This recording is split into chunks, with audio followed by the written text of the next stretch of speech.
Hey everybody, and welcome to a behind the scenes of me building a new wall. I literally took a little bit early off of work so I could actually kind of get this done, so that way by the time I actually get on with the future streams or videos, that I would have a professional background, or at least professional looking. It's not going to be like expensive, but yeah. So feel free to hang out and kind of spy on me if you want to. I don't know. That's up to you. But this is just me doing it for the hell of it. All right. Well, let me see. Let me get something up real quick. Yeah, this is going to be quite the project. Quite the project to do. Okay, so first off, actually bring this up. All right. I will be right back.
Oh, holy shit, I never knew I had so many boxes.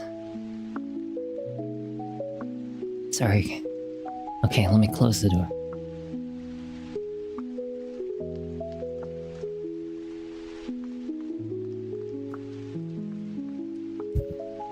I'll just put the microphone down here so you guys can hear me.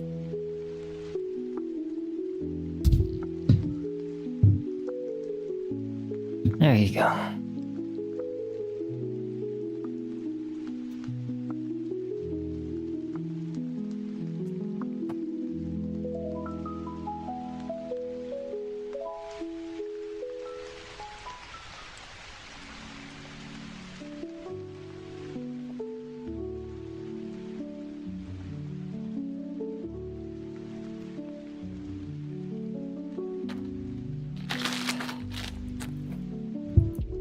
So, how's everybody doing today?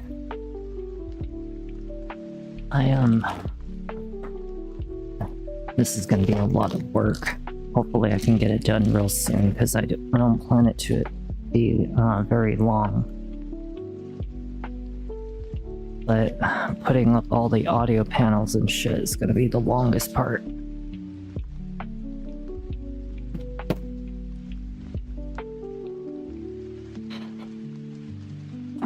Maybe, yes. But if I see you guys talk, hey, what's going on, Heading? How are you? I just got off work. I literally got home to literally just like start this fucking project, because you guys know that I've been trying to get this done, and I have all the audio panels outside of the room, but as soon as I get the main part done, then I can start working on the audio panels. So hopefully this shouldn't take longer than, I don't know, 30 minutes, 40 minutes. I'm really hoping sooner, but we'll see how fast I can get through it.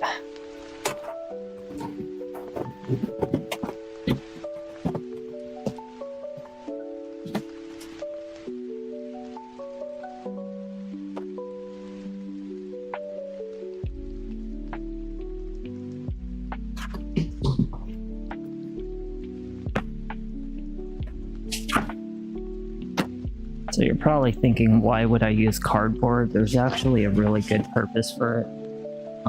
The reason why is because it's actually lighter, and these audio panels and this cloth is going to go over everything. And that way it kind of looks like that wall behind me over there. But yeah, it's going to make the whole streams look a lot more professional, especially once I have an RGB light to go to the backside. But I just figure, why not do this? Because I was gonna do a video game when I got home, but I'm like, you know what? It's time for me to start upgrading the stream. So this is one of the biggest things that I need to get done, and I just never have time when I'm working. But if I'm off, you know, early enough, I figure, why not get this out of the way? And cardboard, I'd rather use it anyway rather than a divider, because I don't really have access to a car to go grab like a massive freaking wooden board, like a really big flat one. And unfortunately, moving around this room would be way too hard, especially with that bed. So I figure the easiest thing is build a wall that I can just put behind me. I have 2 stands that I use for like the green screen, and it would clamp onto the boxes, which will have like the audio panels and the cloth and everything already preset made. So it kind of looks like I have that wall over there behind me. So, you know, it'll look nice. You know, it'll look like John Wolfe as an example.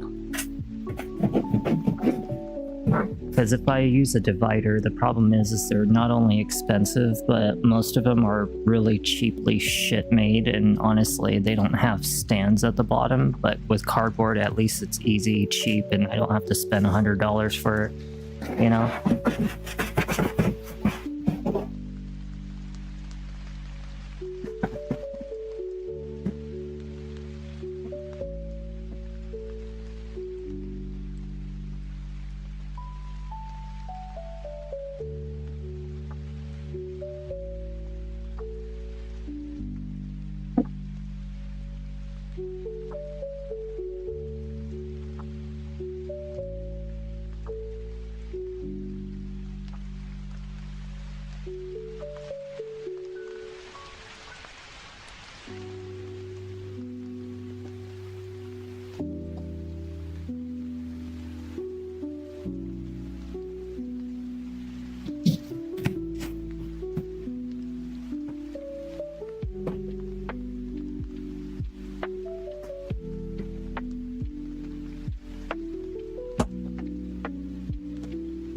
And besides, you guys get to also see how much hard work I put into this shit.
So about 4 pieces. I want to say like 4 pieces will do it. So 1, 2. Yeah, like the funny thing is that a lot of people may think it's actually a really dumb thing to use cardboard, but it's actually the best thing because the audio panels will actually attach directly onto the cardboard, which the cloth is going to go over it, so it hides all the little crevices behind like the little gaps between the audio panels if it doesn't stretch far enough or if it's not compressed far enough, so it blends in really well with lighting. It'll be very light to move. It'll basically be like kind of like a green screen, you know, just gotta clamp it and it'll look really nice. And then once I get an RGB light behind me, which I actually plan to get on my next paycheck, it'll look just like John Wolf or Markiplier, you know? And it's only because I really don't have a lot of options, you know?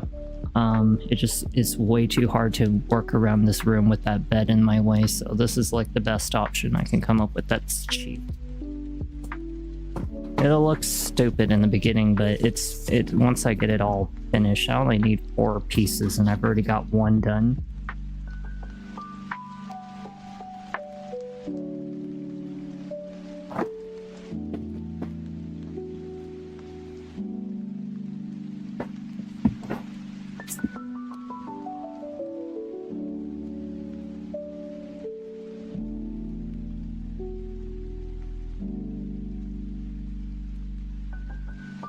Jesus, cutting through 2 of these is impossible.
My arm is tiring out already.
Wow, that's actually a lot faster to do that.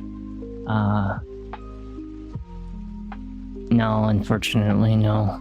I don't. Much as I really wish I did.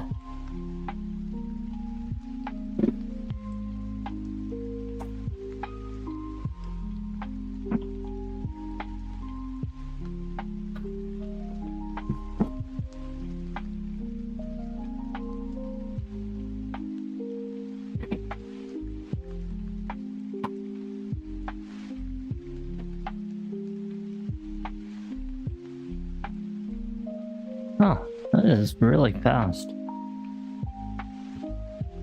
It's actually helping a lot for me to do that.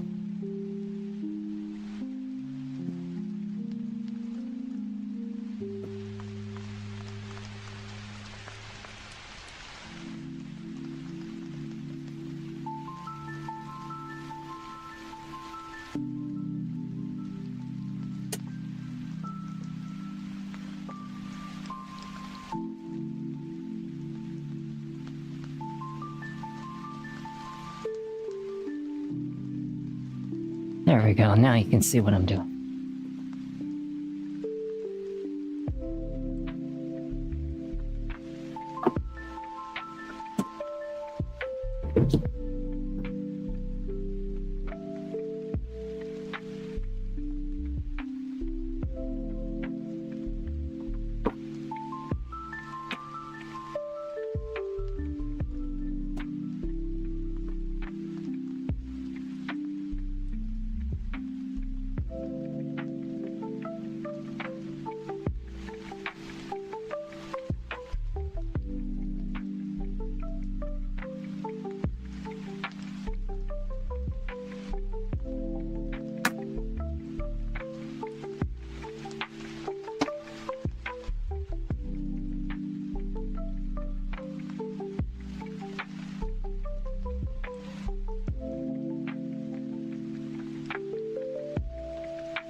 Well, almost 3 boxes down.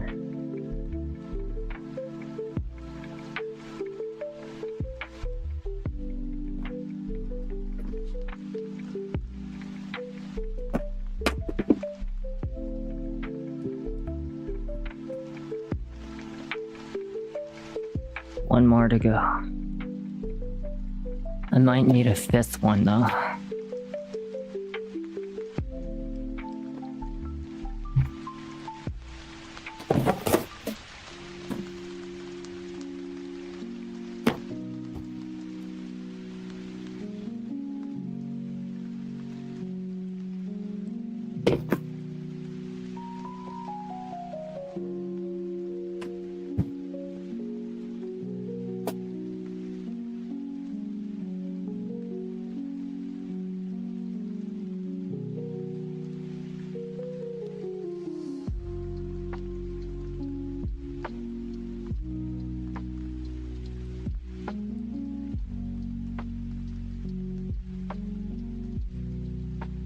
Damn, I almost actually stabbed my damn finger. It is a $350 combat knife called Lassi Zabo. It's actually one of like the best top 3 made knives. This thing's heavy as hell.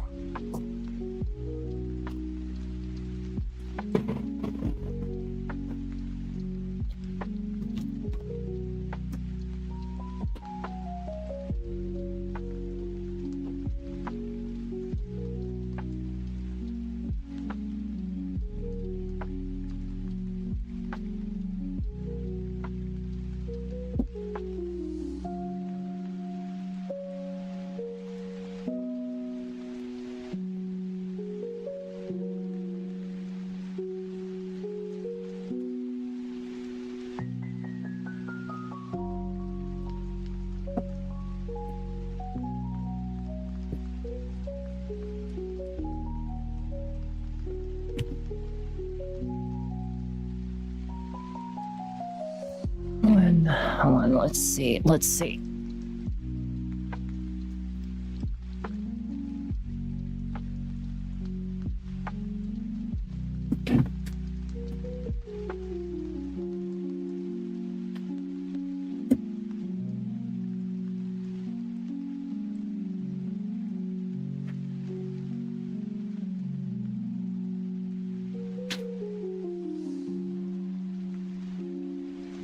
Yep, undoubtedly. About 4 of these things should do it. Should do just fine for 4 of them.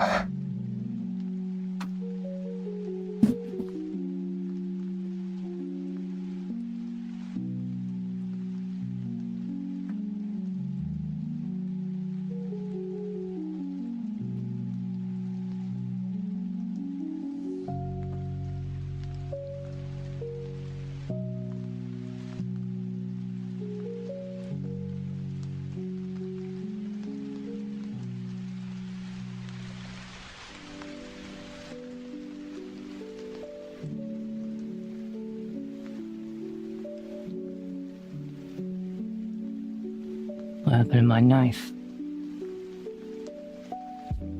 Where did I put my knife? I don't even know where. Oh, fuck.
Hey, not too bad. It's actually the perfect height.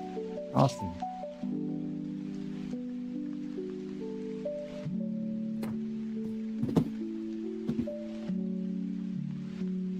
Alright, now I just need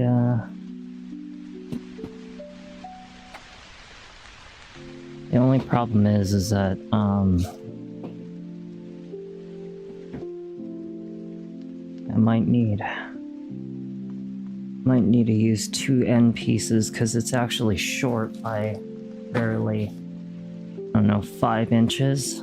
So I'll probably have to combine a couple more pieces, but after that should be done.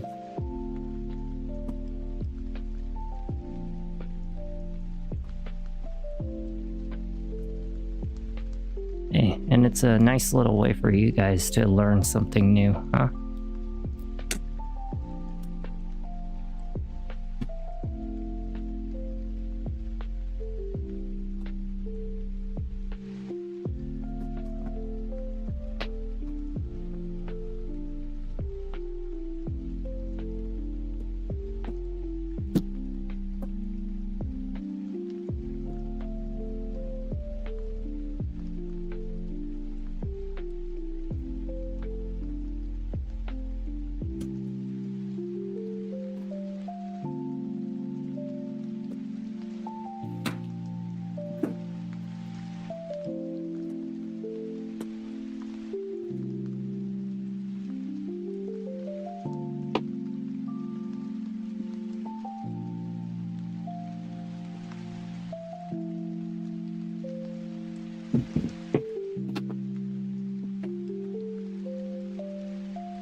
plenty of cardboard box.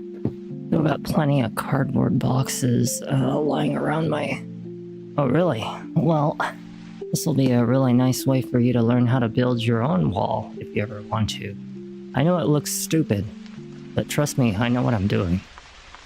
Like I said, I don't really do anything ghetto. Or, I mean, you know, I don't make things look stupid.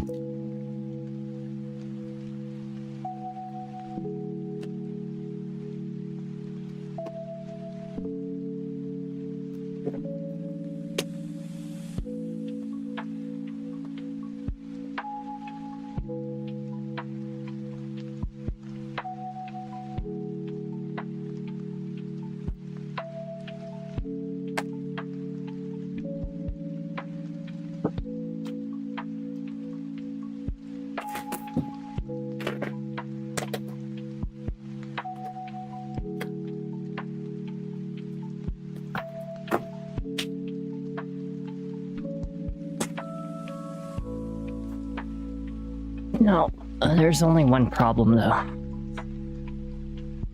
I ran out of tape. Fuck.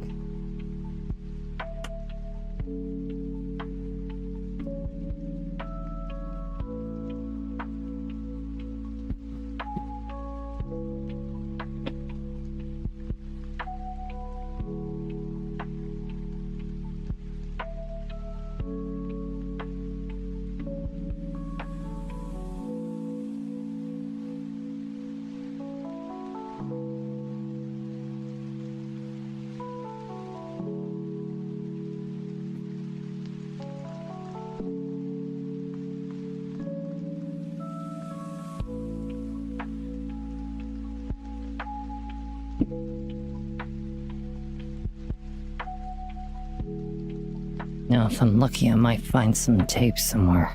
I'll have to go see. But the damn cardboard looks pretty big enough. Only problem is no tape. Fuck. Well, let's see if I can go find some. I have to go check on the rice anyway.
I didn't even see that someone was there. Hey, Wisdom. No, I did not. I just worked and I wore the model outfit.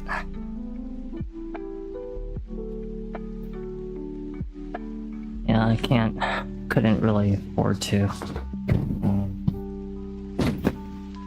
Well, it's not more like I couldn't afford to, more like I just couldn't find the time to, you know?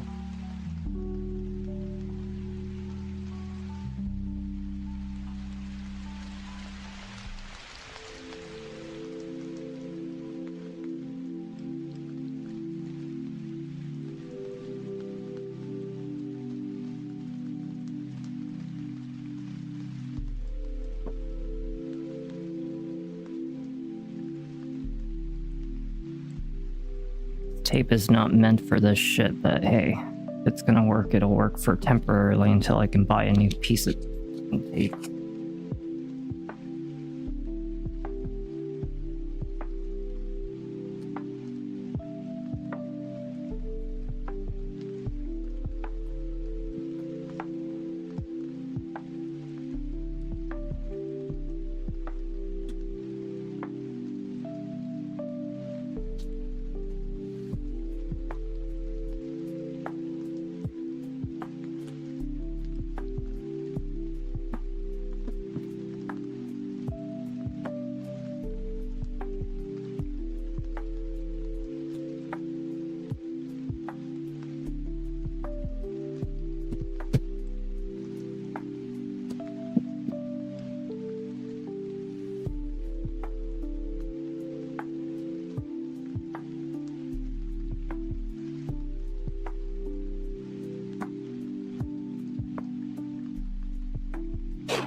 I don't know if Wisdom's still there. He probably caught me during the time I was out there.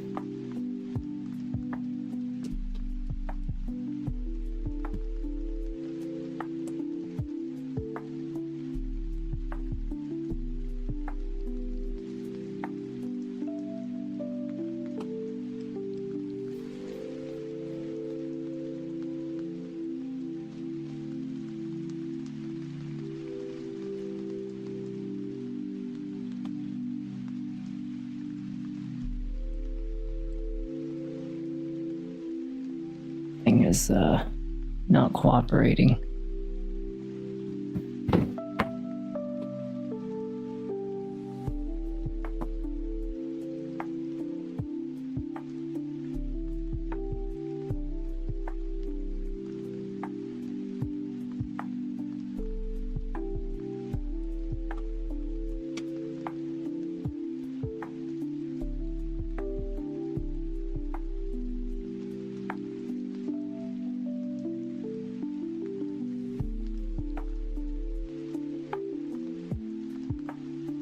There, now you guys can at least hear something. Ugh.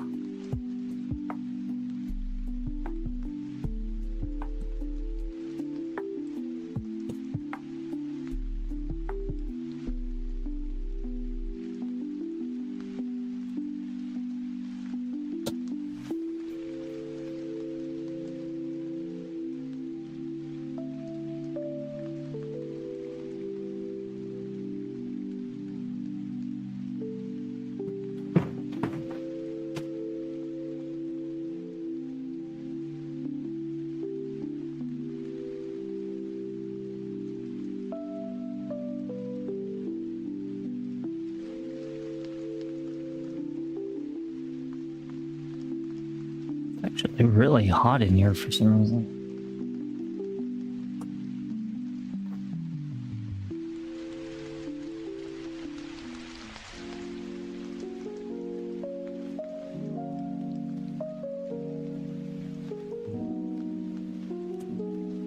Let's see how many people.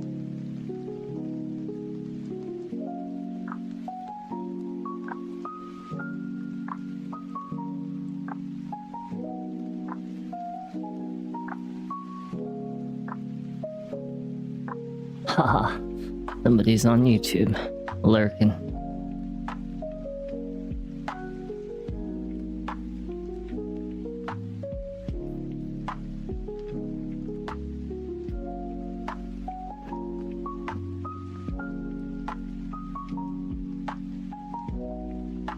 Yep, that'll hold. For now, it'll hold.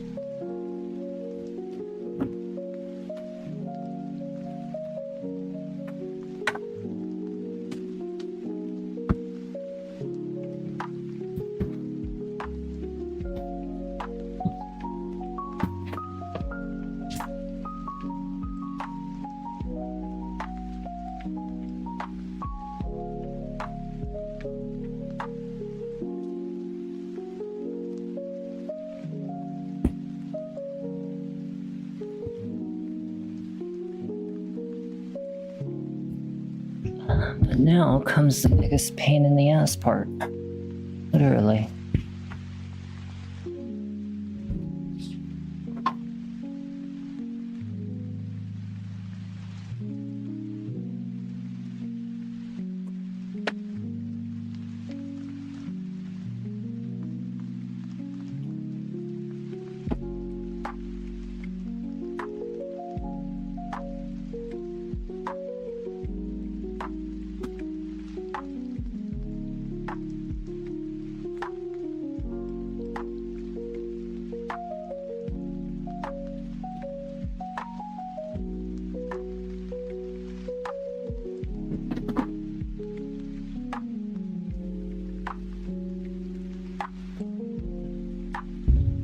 Where the fuck did the tape go?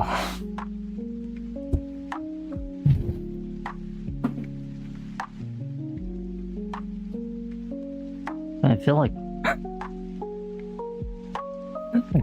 like some crackhead using cardboard boxes. That shit.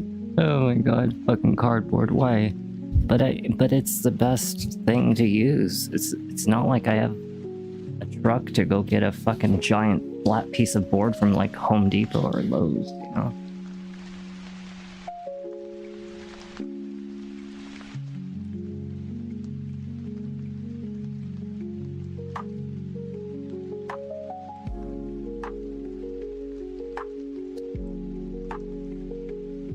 Fuck my life. I hate it when tape like tears in half.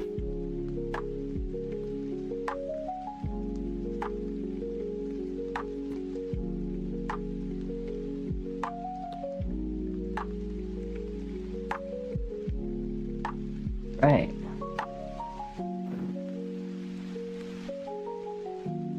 Progress is being made. Progress is being made.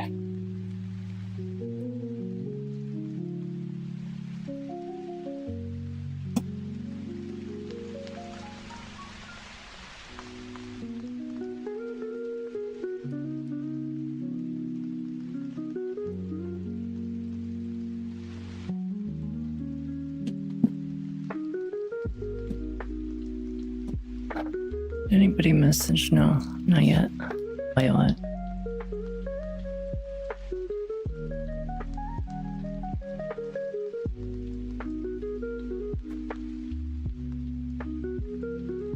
The tinfoil hat.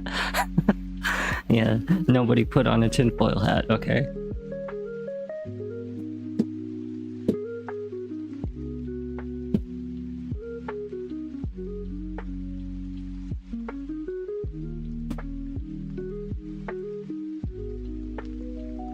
Makes me want to watch that movie Signs. I actually always liked that movie. I don't know why. It was just kind of, I don't know, funny, relaxing.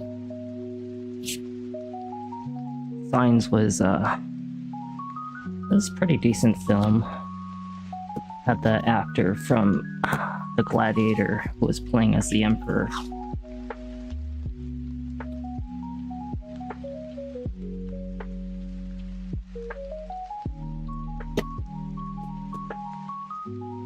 Hey, this is actually turning out really well. Once I get these parts on, all I have to do is literally pin on the fucking the panels and then pretty much just test what it looks like.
This cloth is actually the perfect size.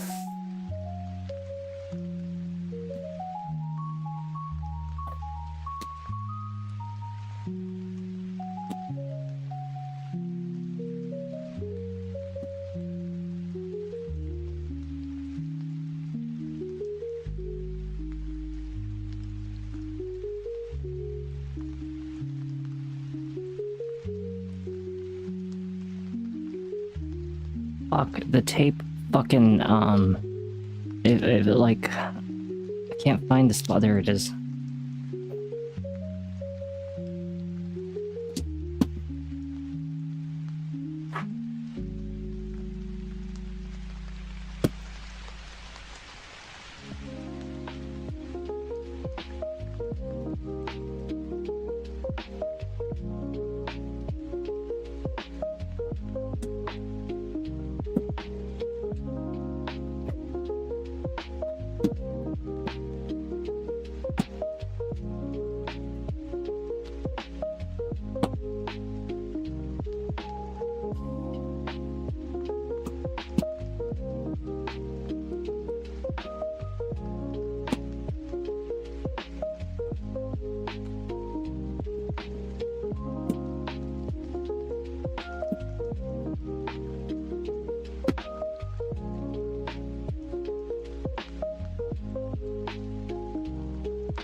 Oh shit, oh my fucking chair's in the way.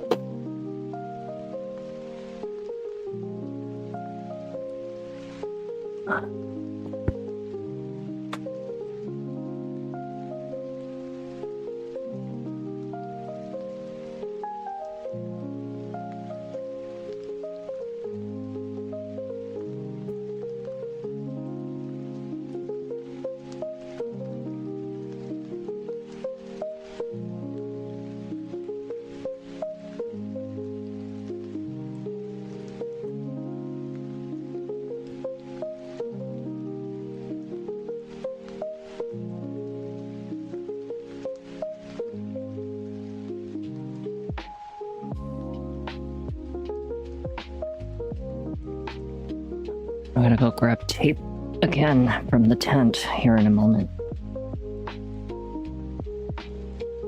The good thing is, oh shit, I almost hit my face on the microphone. The good thing is I'm actually really close to done.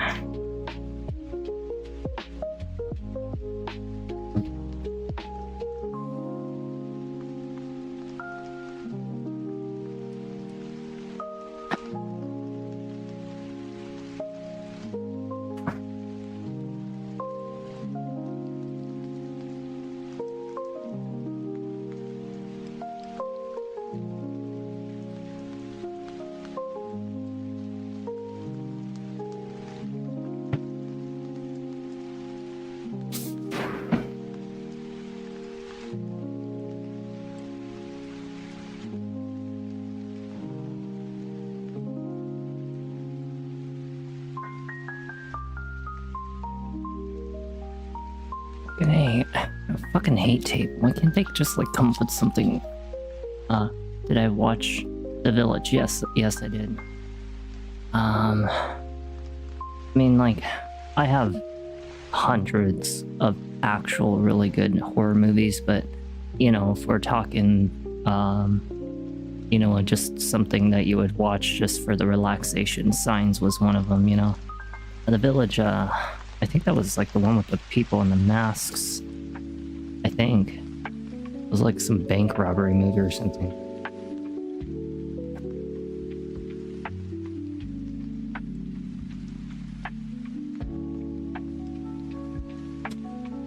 It was something like that. I don't remember. I know that it was something like.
Yep, I need one more bundle of tape, and then I'll be all done.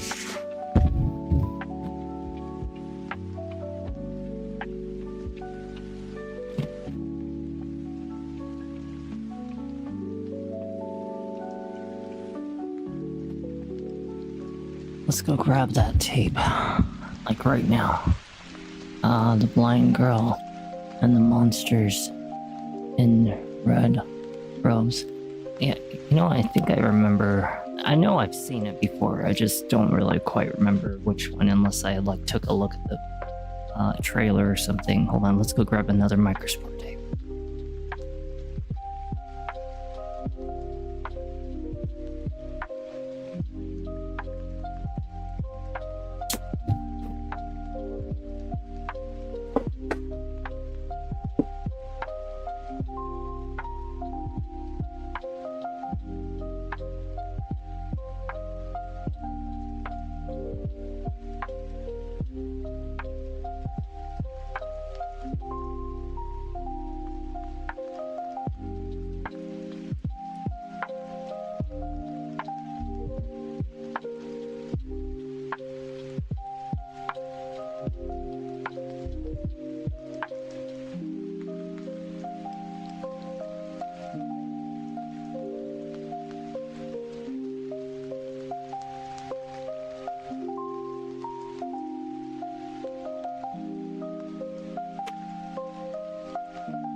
Okay, I'm back.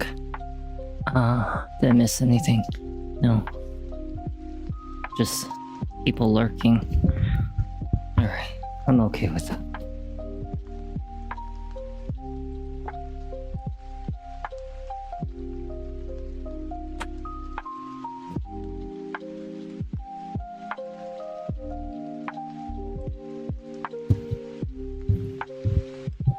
There, at least I can kind of talk into the microphone.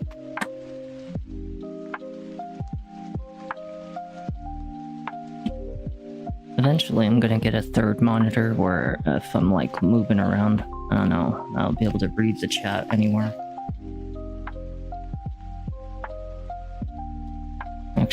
mind buying a tablet, in fact.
Alright.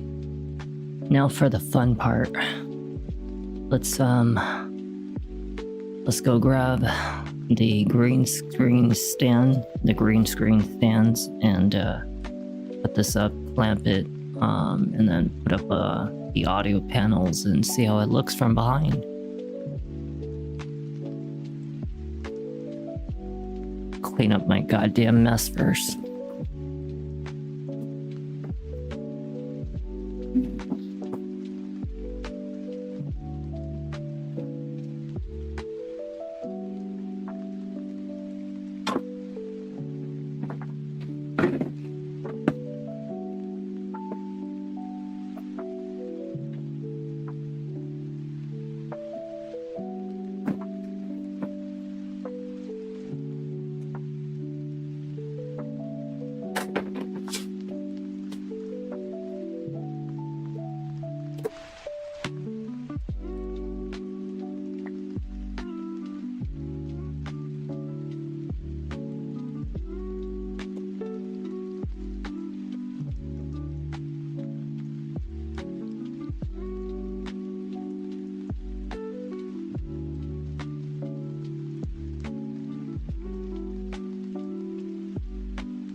What the?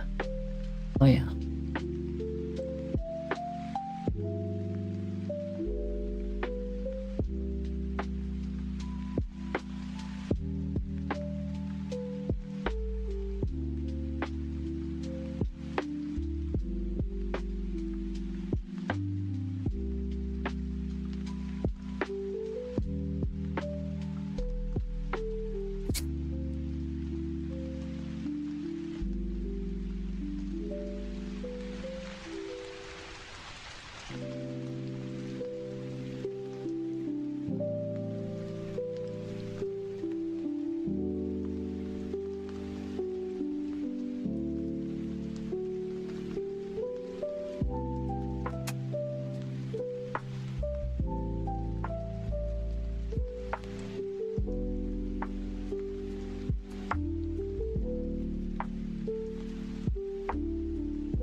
Okay, almost done. Only problem is, now comes the last part.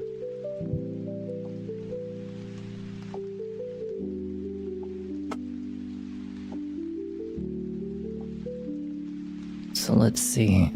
If I go like this, it's good for the background. If I do like this, if I move it over to the left, problem is the tripods are so fucking big, but alright, let's start putting up the audio.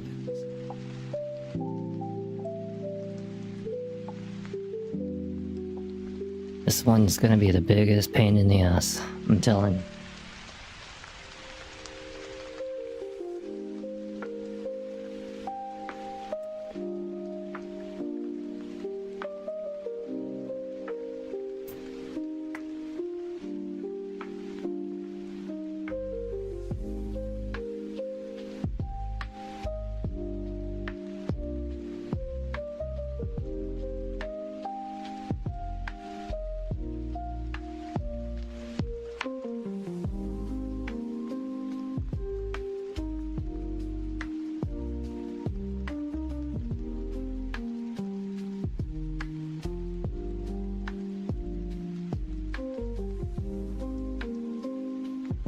The only problem is I don't know where the hell the fucking tacks are. I forgot where I put them.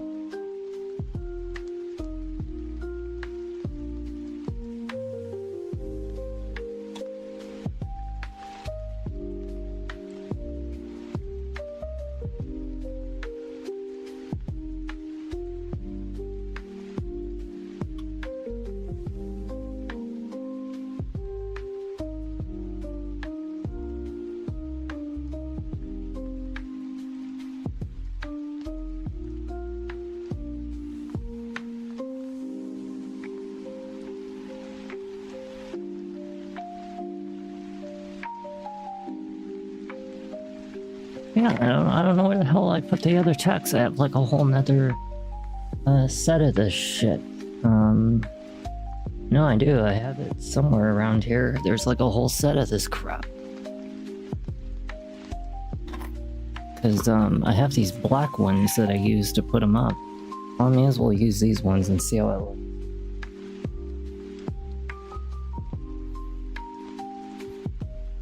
Like a microphone.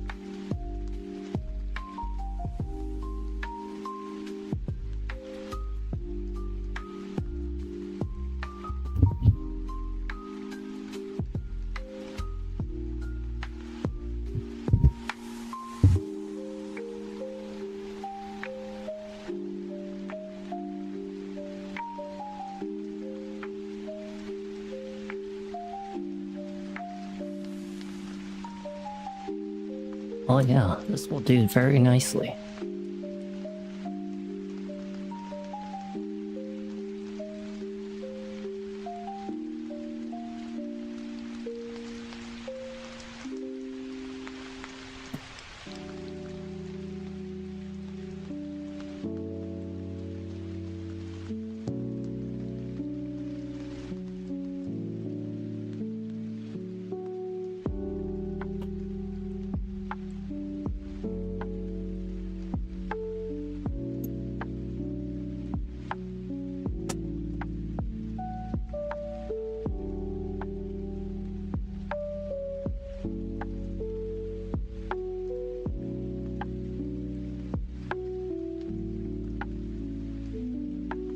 What might actually help though is that I might need to eventually kind of glue the tacks in because they are piercing cardboard, so just saying that it might actually need more than just the tacks because I feel like they're gonna fall out, but if I put enough then it should hopefully hold it in.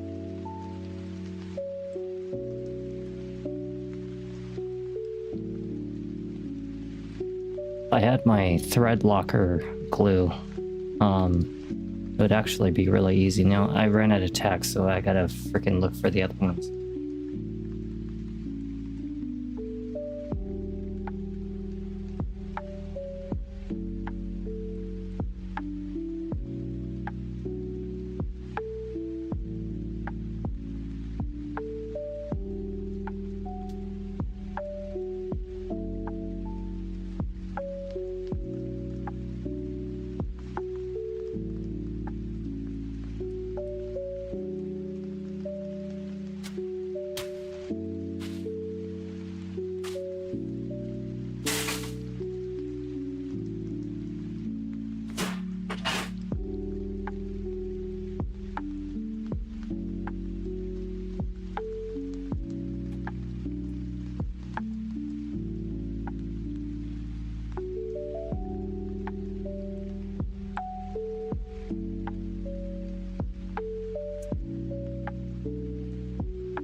I don't know where the hell they are.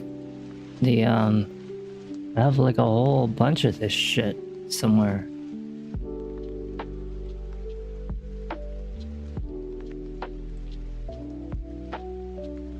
Oh, son of a bitch. I don't remember where I put it. I wonder if it's out there. Why would it be out there? I don't know. Let's go take a look out there.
There they are. I found them. God damn. I have 150 of these. More than enough to put up for this, you know, whatever's going on this thing behind me. The built wall.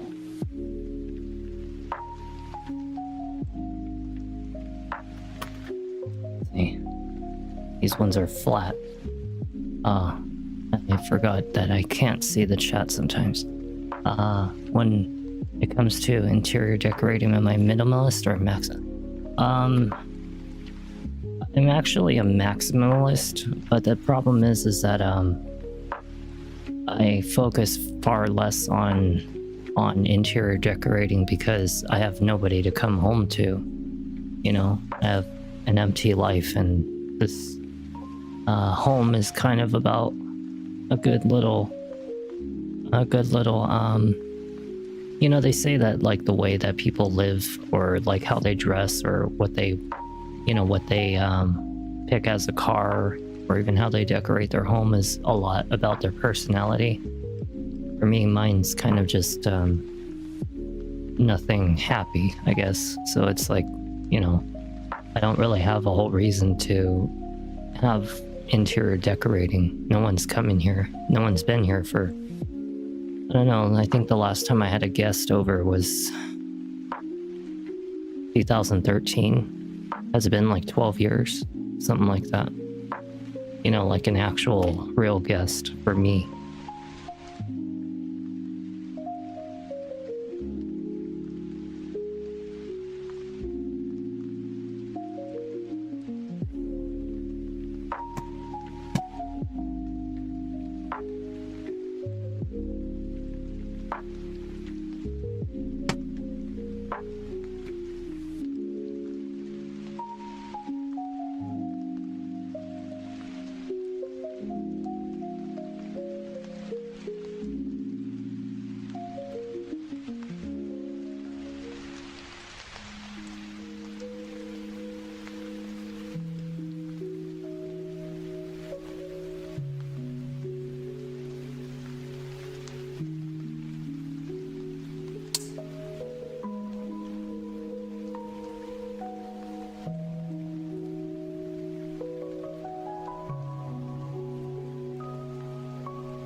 Isn't that kind of sad to admit something like that, though?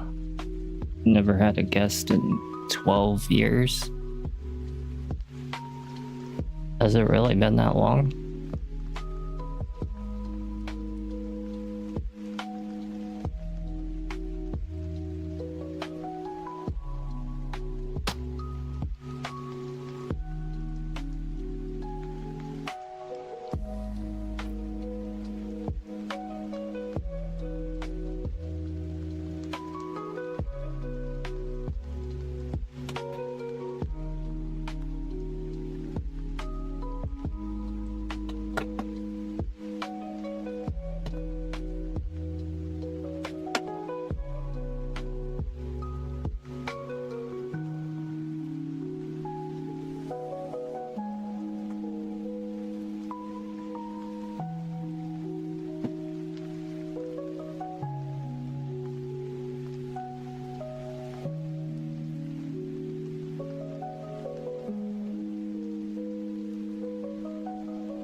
No, it's what can you expect, you know?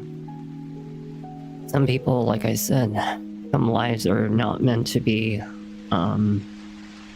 as fortunate as other people, you know? I'm a tough person though. I've survived all these years.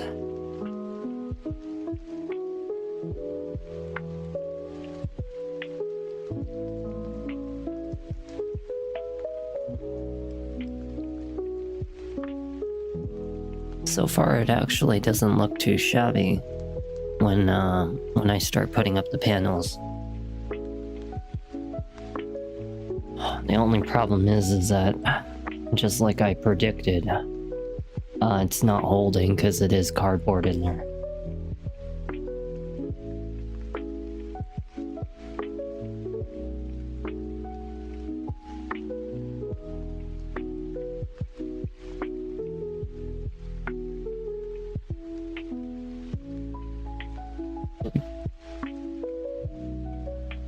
Definitely one of the biggest things I need is some form of a glue, because you see this? It sticks out this far, however, for some reason it has trouble staying in the, the cardboard. Now, if it was like felt or maybe, I don't know, something like that, felt, or perhaps even wood, it would definitely stay in, but, I'm gonna need like some kind of glue, and it's gonna have to like, I don't know, because otherwise I would have to use adhesive on the back of this, and yeah, it would just be panel for panel for panel, but it's gonna be something that I probably won't be able to do in this video, because I don't even actually have glue. When I think about it, I don't even think I have thread lock glue, which is actually something that I used in mechanic stuff. But honestly, once I have the glue, I'll probably have to order it. And by the time that I start streaming on what's it called, Tuesday for King Kong, you know, I'm telling you, you guys think I'm fucking around. This game is actually really brilliant. Like, you guys thinking in your head, oh, come on, King Kong. No, this game is really different than you think. And that's why I'm so excited. I waited like 12 years to get my hands on this. But I'm just gonna have to order for glue. Yeah, glue. And I'll have to put it into the tack and put it through, and hopefully it'll bind over to what's behind me. Otherwise I'll have to buy adhesive, like some kind of spray adhesive, put it on the back of this, attach it to this. And that way it'll go all the way through. And I'll have an RGB light behind me, and that way, you know, it'll look like this. You know how much better that's gonna look. I don't have to fucking have that shit ass background like I've been always like so uncomfortable about showing, you know. I mean, don't get me wrong, the RGB lights and all was nice, but that bed, biggest problem for me was that damn bed, you know. Yeah, the movie was okay, but the game is like I said, it makes the movie look like shit. Like, I'm telling you, this game makes you really appreciate the characters. Like, you don't really appreciate the characters too much in the movie, but in the game, it's like a whole different level of like character development. I mean, you have like appreciation for even King Kong, because you get to feel actually sad for him, given like you get to see things from a first-hand perspective for King Kong. And at the same time, you see a first-person perspective as the characters in the game, and it plays a lot like a Tomb Raider, kind of like a Resident Evil Tomb Raider, first-person kind of game. You know, I would probably say it's like a first-person Tomb Raider. That's what I would say it is. It's really awesome. Like, I mean, shit, game like definitely is fucking fun as hell. I mean, you read about it online through Reddit. Anybody will say King Kong was ahead of its time. I mean, that game was just the true hidden gem of it all. And I cannot wait to play that game and actually like finish it. But yeah, I'm gonna have to buy adhesive. And these panels will, you know, have to be put up on a... I'll probably just do it on my own time once I get the glue. Because tonight it's already almost 4 anyway. I want to kind of make my food, you know. But hey, out of cardboard boxes, this actually didn't turn out so bad, you know. You can already tell that even though it's made out of cardboard boxes and cloth, tablecloth, that this idea right here is really going to shine, especially once I have like proper lighting on it, an RGB light.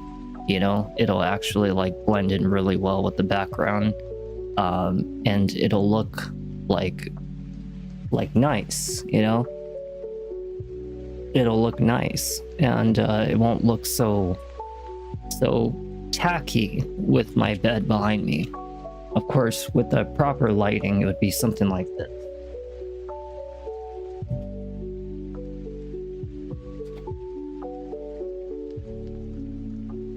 Proper lighting would probably make it look like that.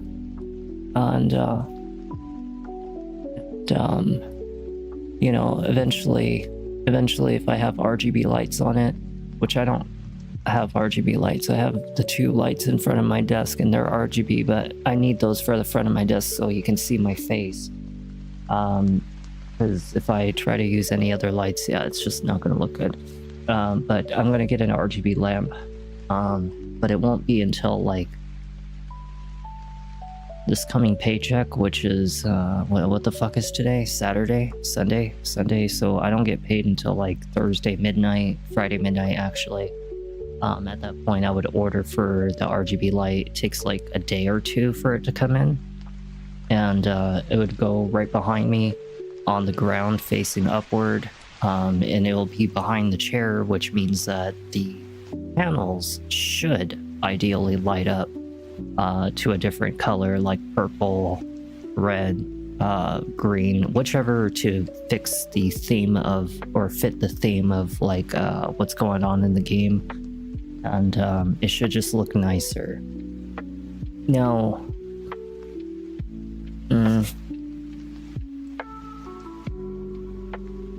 it looks close to me, but there's actually about like several inches of space behind it. It's just because there is these tripods, and they make it very hard for me to maneuver to that fucking corner. But if I can figure something out, I can push it back like another 4 inches so it doesn't look so close to me, and it leaves a little more breathing room for the RGB light to go behind me. But yeah, that's pretty much it, you know, just once I get that ready.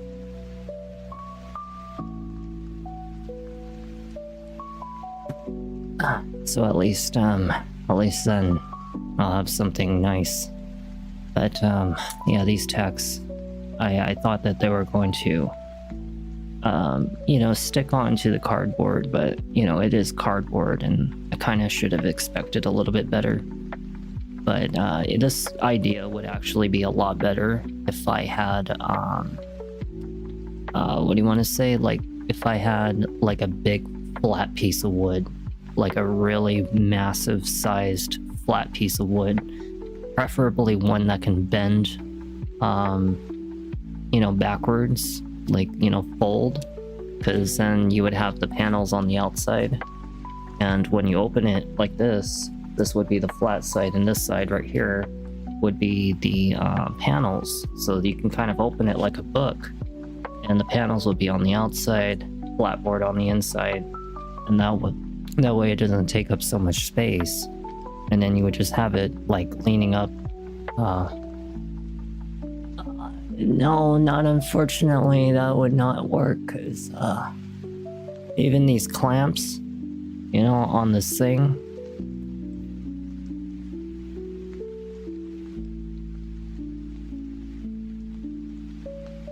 those clamps actually barely almost held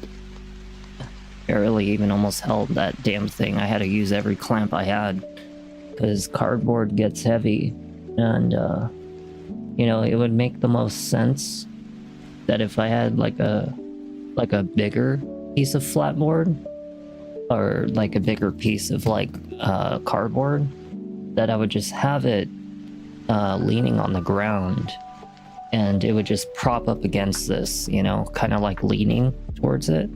That way the bar and the tripods would actually support the weight. And the only thing you would have to just make sure that is just that it don't fall over on top of you, but it'd probably be the easiest thing that I could think of. Because, you know, sure, I could always get a divider, but we're talking like hundreds of dollars just for something that's just going to go right behind me, you know. The microphone's going to be replaced, you know, in probably like mid-November. Latest is late November, to buy the $750 Shure SM7B microphone. Now, I know that it's not like the number one all in all, but it is one of like the top 5 microphones, and it's used in professional studios. And the reason why I think it's most suitable for me is because I actually have a very high tone voice when it comes to the way I talk at certain points. And the biggest struggle I had using the Blue Yeti is not only is it a sensitive piece of shit that I have really compressed heavily, used a visual equalizer to properly get this. Some people's voices work really well with the Blue Yeti, mine does not. And there are times where my voice, when I have a loud game, can sound a little, I don't know, like just a little ear piercing. And that's the reason why I want to get the Shure SM7B, is because it's actually meant for people that want to have that low tone voice, podcasty, not have any kind of high screeching in your ear. That's literally what that microphone is designed for, is for people that don't want the high tone voice. You know, like when they're screeching, yelling, or saying the S or the T like stupid Tyrannosaurus, because when you use the T's and the S's, it's very hard. Even C words like crack, you know, it's very difficult to take out of the Blue Yeti. If you actually listen to a lot of people who use their microphones, they actually, even on Twitch and YouTube, I've seen professional YouTubers with millions of subscribers who have really ear-piercing fucking microphones quality. Like, I mean, Jesus Christ.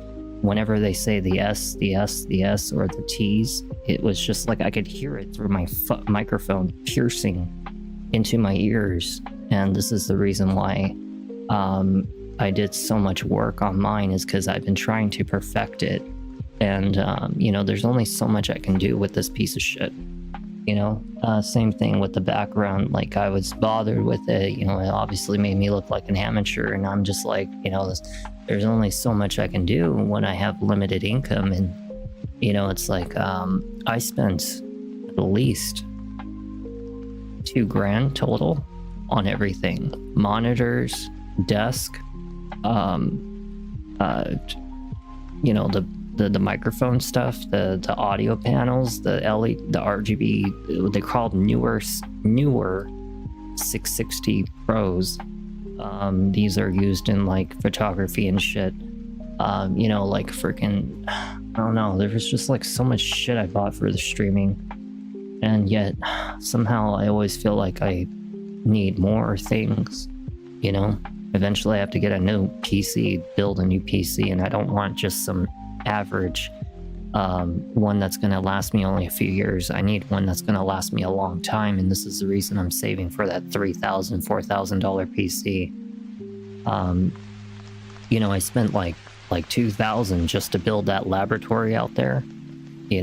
Like, you guys know what the hell that's for. I don't even have to explain it. But that anybody who's been watching me for a long time knows the reason why I went to that. It's because life was just getting to the point where I didn't even want to be alive at that point. I felt like a fucking loser every time I woke up for my job. I couldn't barely eat. I lost my Dodge Charger. I fell the highest I ever came, all because I spoke out against a really corrupt company, which is Planet Hollywood. They're a fucking corrupt piece of shit. Chase Hadle, the fucking director of cable games, and what is his name? I forget what his name is. There was another guy. There was like 2 other people, but Chase Hadle is a fucking asshole. I spoke out against his abuse and his his own employees in the company fucking sexually harassing the female dealers, because they didn't have their own dressing room. They had to dress in their locker room and shit, and they're fucking have old men in our own freaking company walking in and watching them fucking change almost down to their bra and underwear. Like, that's not right. They have the temperature of the casino almost like at 60 something degrees. The girls are like freezing their ass off. They have marks and bruises on their body from the outfits, and just all kinds of things. It's just it was just abusive. And the funny thing is, with Planet Hollywood, the regular dealers who are just old people, could wake up out of bed looking like absolute fucking trash, were making the exact same money as the party pit girls who I was defending and speaking out for all their abuse and everything. They got paid the exact same. Those people who literally wake up out of bed, don't have to do their makeup, don't have to buy their own outfits for the party pit, don't have to be in shape or anything, wake up out of bed looking like crap, and come in and work at whatever pace they want. But then the party pit girls, which is like what I was, they had to deal with not only the sexual harassment and sexual eyeballing and sexual comments from their own employees, like security guards, engineers, the cleaners, you name it, no break room of their own. They're surveillance watching them on camera getting dressed and undressed. It's not right.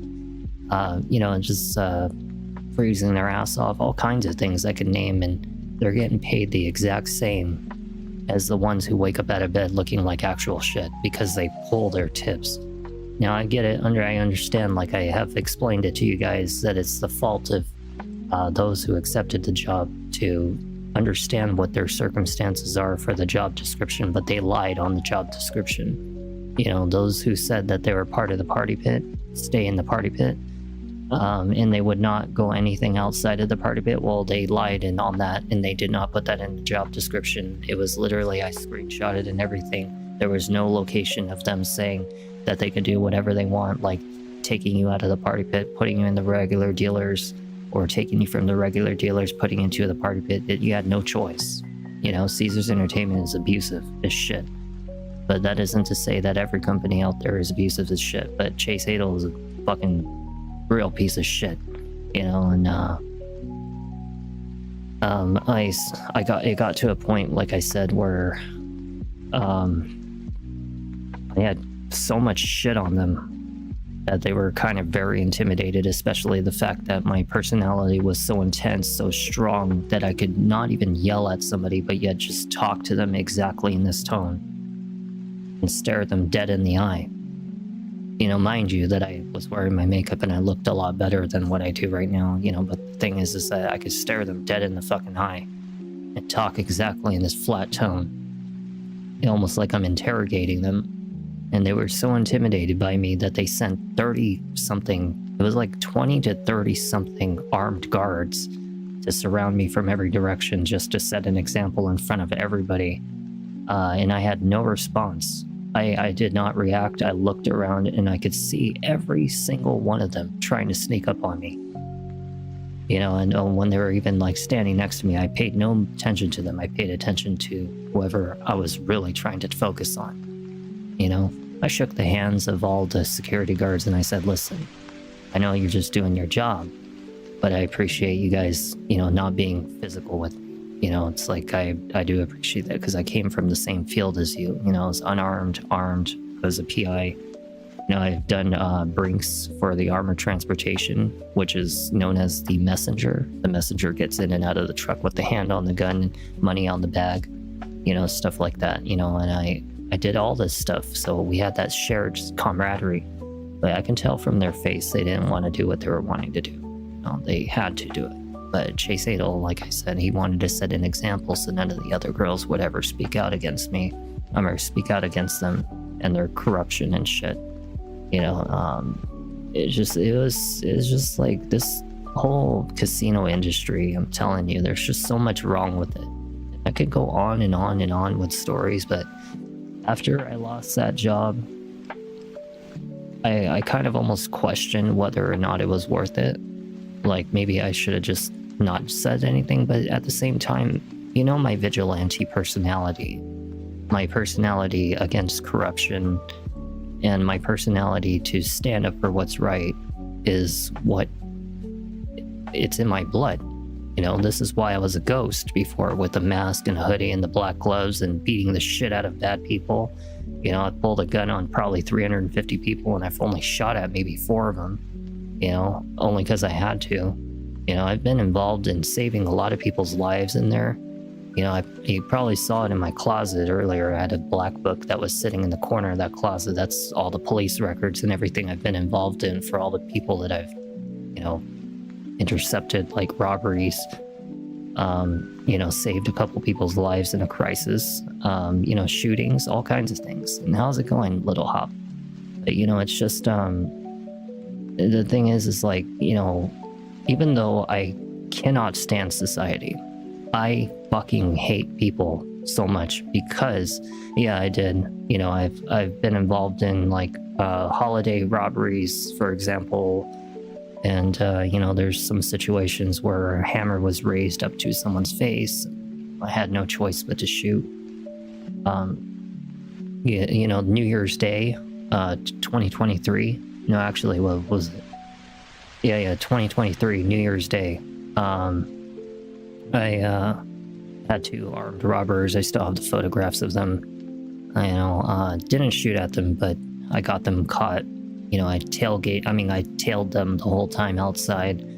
But we never found the third guy. You know, it's just nobody got hurt, thankfully. But you know, it was like 40 minutes before the Las Vegas Metro ever showed up, and you know, it was like if I wasn't there, these guys would have got away with it. Someone might have got hurt. You know, the reason why that I struggled to have friends and family in my life, and you probably saw me get a little teary-eyed earlier, or not have any visitors is because people don't understand my lifestyle. They don't understand the person I really am behind the scenes.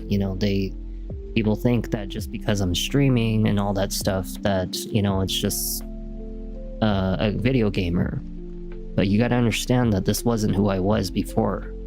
I got lonely. I got tired of being behind the scenes, not having an identity, not showing my face to people, not having people in my life, because people were afraid of who I was. They didn't understand that, when you have somebody behind a mask, you don't know if they're an enemy, you don't know if they're unpredictable.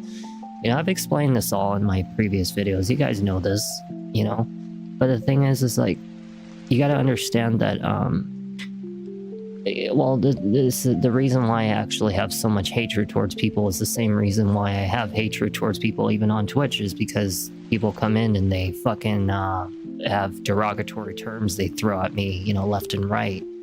Like, you think I don't deal with this shit in person? Okay, I do. But I don't get it in person because people who actually do it in person, if they even tried, wouldn't even cross that boundary with me, because they can already see that I'm going to probably end up either really brutally beating the fucking crap out of them to the point that they will never want to do it again, or otherwise I put a gun to their head because of the insult. Like, I'm at this point in my life where I've kind of like stopped having fear, if not a filter, over the kind of shit that I do in life. I've been doing this for, I don't know, 13, 14 years. Never gone to jail, never been to court, never had a lot of things happen. Because, when I do things, if I have to, I do it quietly. I always say that no matter how talented someone is, no matter how skilled, well, I don't care if you have 50 years of military experience, I don't care if you have 200 guns, I don't care if you have $1 billion. The one thing that will never save your life is unpredictability. The inability to predict the unexpected. Like, for example, people go shopping or go to their friend's house and hang out and smoke weed, or go out and hang out, but they don't ever expect that someone's out there watching them or tailing them, or has a sniper to their, about 700 yards away, 600 yards away on the average. You never know. You could have all the guns in the world at your home, but the same thing, you go out to a fast food industry and all of a sudden, all I have to know is exactly which fast food industry you're going to, and on the common basis, and all I do is wait there, and I'm out there, over 1,000 yards. A 6.5 Creedmoor round would go accurately 1 mile in a distance. And sure, you have things like fingerprinting and rifling marks, that's what they call it. It's the windage marks that are on the inside of the barrel. But these things, or even the firing pin on the back of your firearm, is a identifier to your weapon. But you got to understand that if you know how to modify all these things, there is no way of tracing it. None. And, like I said, the unexpected is what gets you killed in life. I don't care how talented you think you are. If you do not expect someone to just suddenly, out of nowhere, you get to come up with your handshake. Hey, how you doing, my friend? Yeah, that's all it takes. You don't need the biggest knife in the world. You just need one that can cut. You can come up to someone and hug them, and that's it. You hug them, but already in the back of your hand, all you have to do is just, it's that easy. And people don't understand this, but I have studied this, I've studied so many things about tactics and strategy, and, being a tactician and seeing past what all those corrupt people do out there. My brain is designed to understand assassination, to understand tactics, to understand coordination, to understand unpredictable behavior, even nonverbal communication. This is the things that I am best at, But being a streamer, it's like it's bringing out a side of me I never felt before in a really long time. Being on video games, sharing with people across the world. Even though I get mostly good people, there's always those that are bad people. And they exactly remind me of the reasons why I hate people. They come in and say a derogatory term,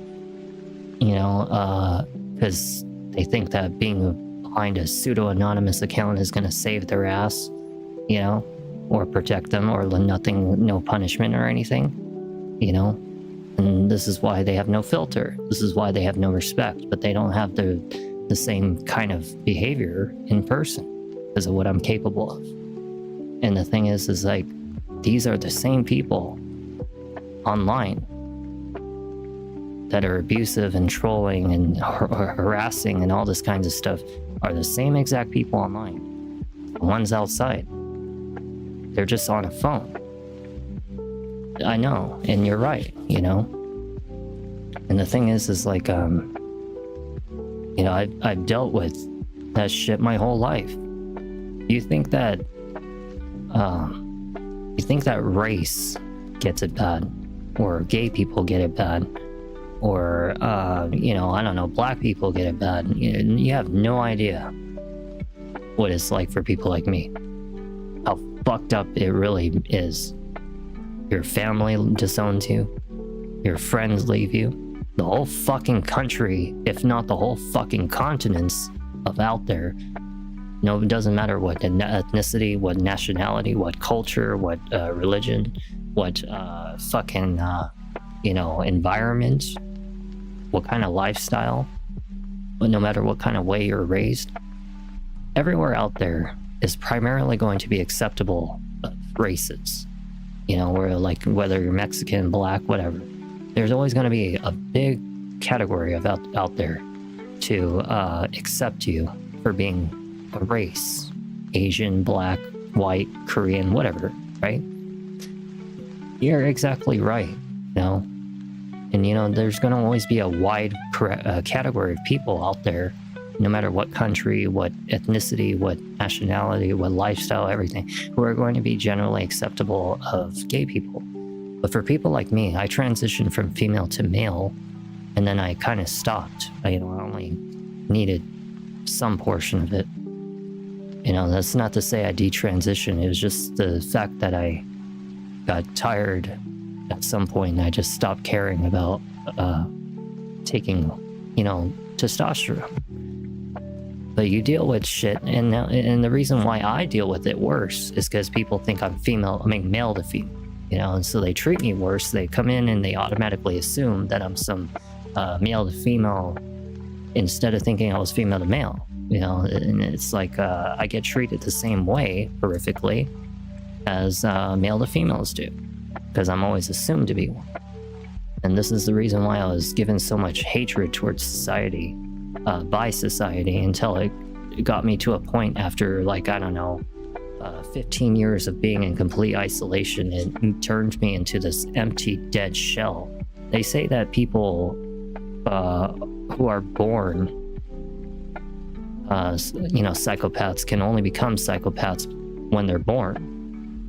You cannot. So it's a chemical imbalance in the brain and a different brain structure that makes you a psychopath, just as much as it's a chemical imbalance as well as a brain structure that makes you a sociopath, right? Sociopathy and psychopathy are both chemical and structural differences, and both psychopathy and sociopathy are two different types of brain structures and chemical imbalances. They differ from one another. One can feel emotions, one cannot.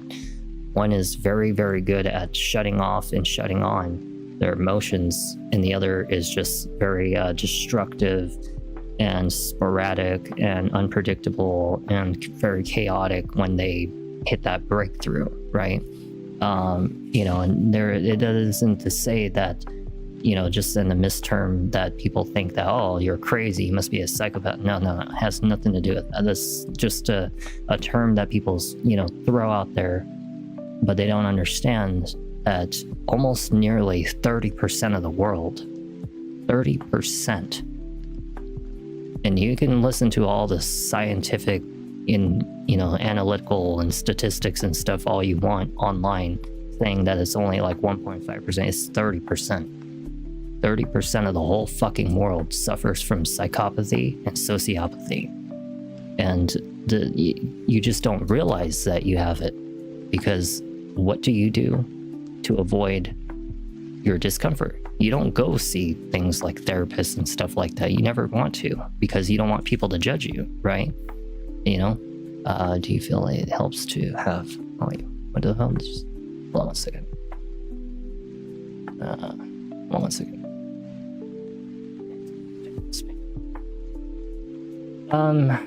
In a sense, yes, and this is why I,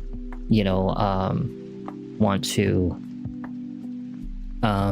be a treasure hunter. I've been saving for all of my things, like my $6,500 rifle, thermoscope, 6.5 Creedmoor interchangeable barrels, using the second rifle, which I will eventually get, is a 3.38 Lupua. It's enough. It's probably the most powerful round in the world. Although it's not the most accurate, it is the most powerful round in the world that will go straight through the strongest level 4 body armor in one shot, even from half a mile away. This thing is very powerful round. It's like an anti-tank round, but it's not a 50 caliber. It's roughly about yay big.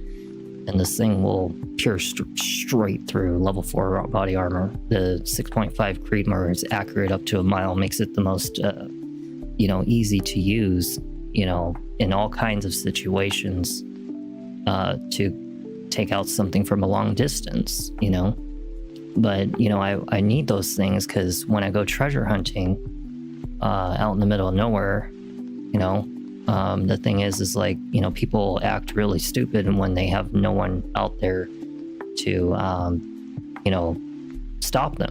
You can go missing out in places like that. Not to mention the place that I'm going to has over 30% of the world's most deadliest insects, world's most deadliest predators are all located in the same territory, and over 97% of this entire state has not been explored for all the caverns. So it's a very dangerous territory. You're out in the middle of nowhere in the big desert and mountains, and especially if it's nighttime or if it's raining or if it's windy and it's pitch black out there, you're not going to see shit. And I need a thermoscope, to see them from a distance, and prefer to keep them like that. There's all kinds of reasons I'm getting all these equipments and everything, but this gaming is for us to share our time together. I want you to understand that the reason why I'm doing all the things that I do, like gaming and the future videos and all this stuff with the laboratory and stuff, is to show people over time the vision that I had about life.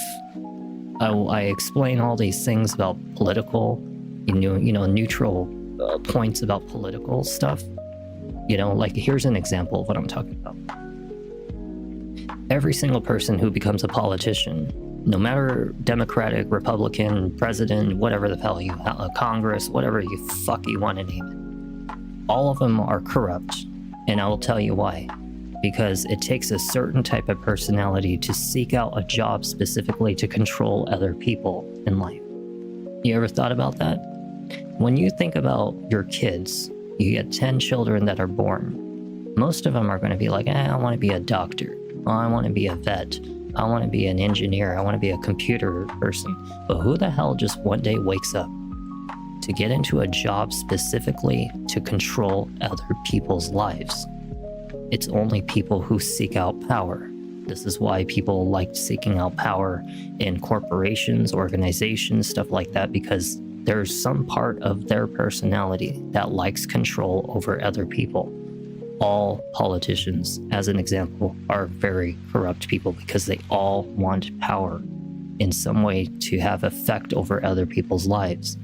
And this is why I have a very big hatred, if not rebellion, rebellious nature about me, about being anti-government.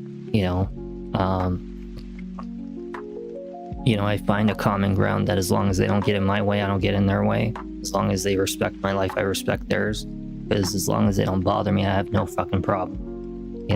But the thing is that the second it does become a fucking problem for me, I'll just leave it at that.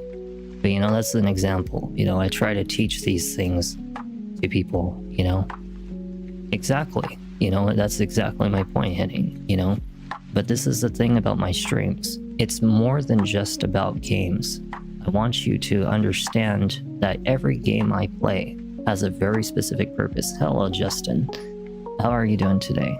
But everything I play in video games have a very specific reason why I play them.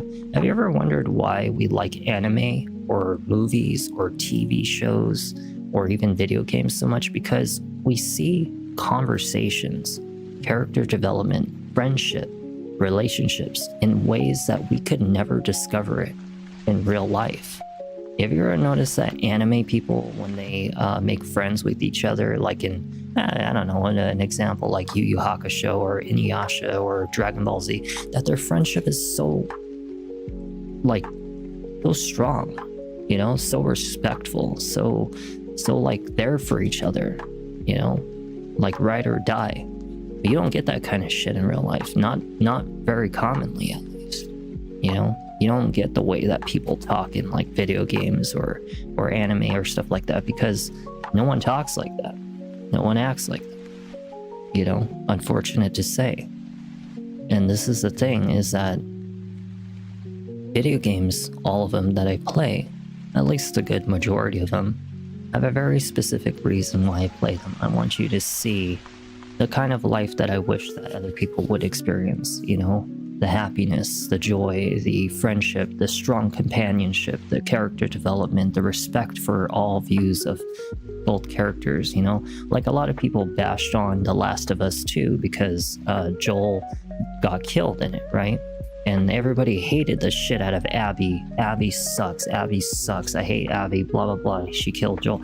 But you didn't see and understand that Abby had no idea what was even going on in Ellie's side of the story or Joel's side of the story. All she saw was her father get killed by this man, and she was on a rampage because of it, because he wanted to find a cure to help all the people, and she thought of him very highly, respectfully. And this man comes out of nowhere, kills the father, and then leaves. And you understand, what if that was you? What if that was you in that position and you had no idea who this man was or who Ellie was or what their purpose of doing all this was, right? They just killed her father. And you would understand from her both perspectives. They both had a respectful story. They both had a respectful life, and they had their valid reasons. This is the thing about when I play games, I try to point these things out, because other gamers don't do this shit. They don't think like that. They choose a side and they just stick with it. But me, I look at things from numerous perspectives to educate people to see things from a better light, And, this is what I've been doing in all of my videos, But the gaming is for us to enjoy these things, to see life, that there's more out there than just a TV, more out there than the fake smiles on billboards, more out there than just the cities that is systematic and there to keep you there, and drain you of all your shit. There's life out there. There's a whole world out there, different cultures, different ethnicities, different environments, different places you could go that are not anything to do with tourism and trying to exploit you on your money. You can find ways to go out there and explore. You just have to take the step out there to do it. Exactly. We're drawn to things, we feel like we miss out. But the thing is that you don't always have to go down the path that everybody else is. If you want to go fishing, you don't need to go pay $200 at a fucking zoo to go fishing or whatever. You can go find a river, an ocean, Buy yourself a damn fishing pole, watch YouTube videos on how to fish properly from professionals, teach yourself.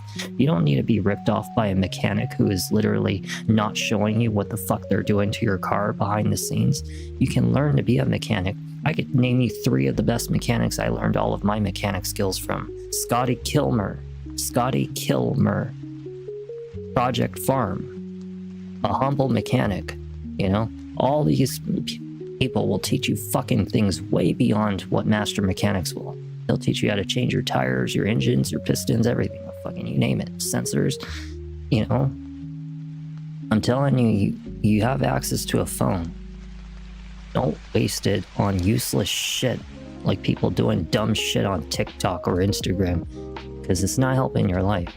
Learn things on that multi-hundred trillions of pieces of information on the internet. Learn things to help yourself, educate yourself, because you can work towards it. Eventually you'll become an autodidact, you'll become self-sustaining, you'll start becoming creative, that the more you learn, you start coming up with ideas that you could do with your own passions, And the thing is that the country, all countries, thrive off of you being lazy and stupid. They want you to watch TikTok and Instagram because it makes you lazy and stupid, just like marijuana makes you lazy and stupid. It blocks your cognitive abilities, your ability to even think and process information. Over time, it makes you fat and lazy.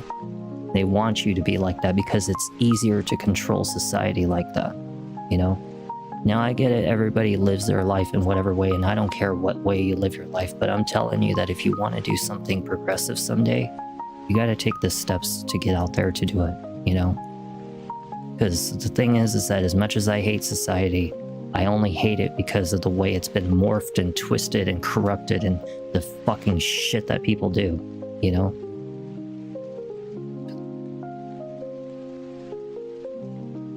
Exactly. It's called mob mentality. One person does something and everybody else does it. One person's abusive, everybody's abusive.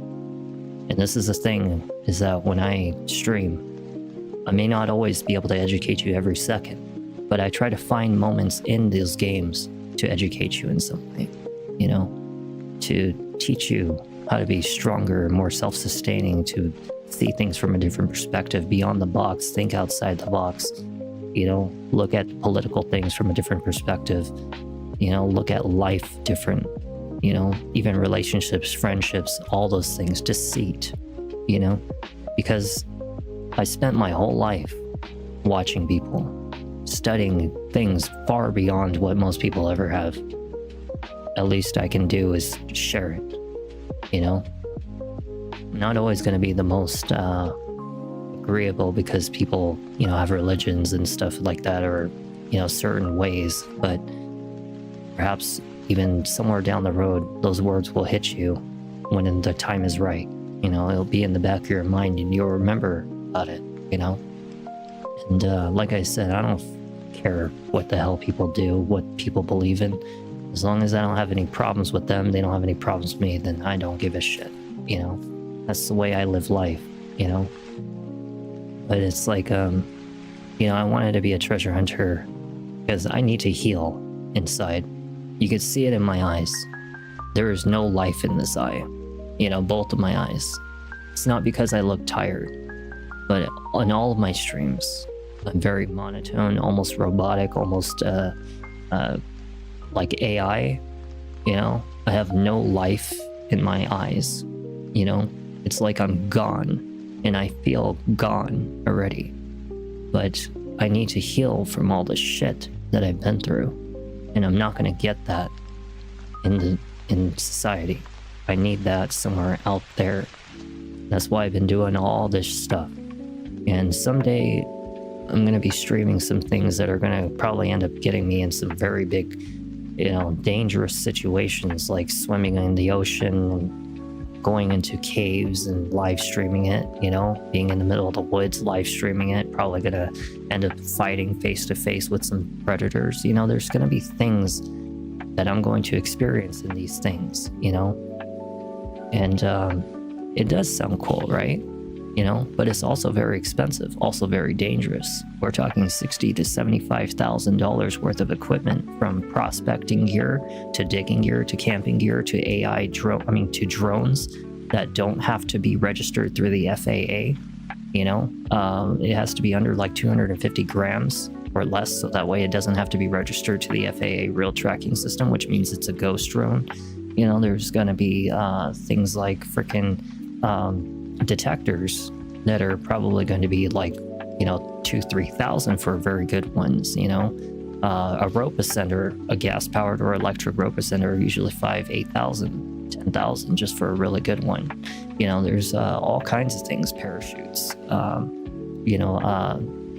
The fuck do they call that shit? Base jump parachutes, for short height.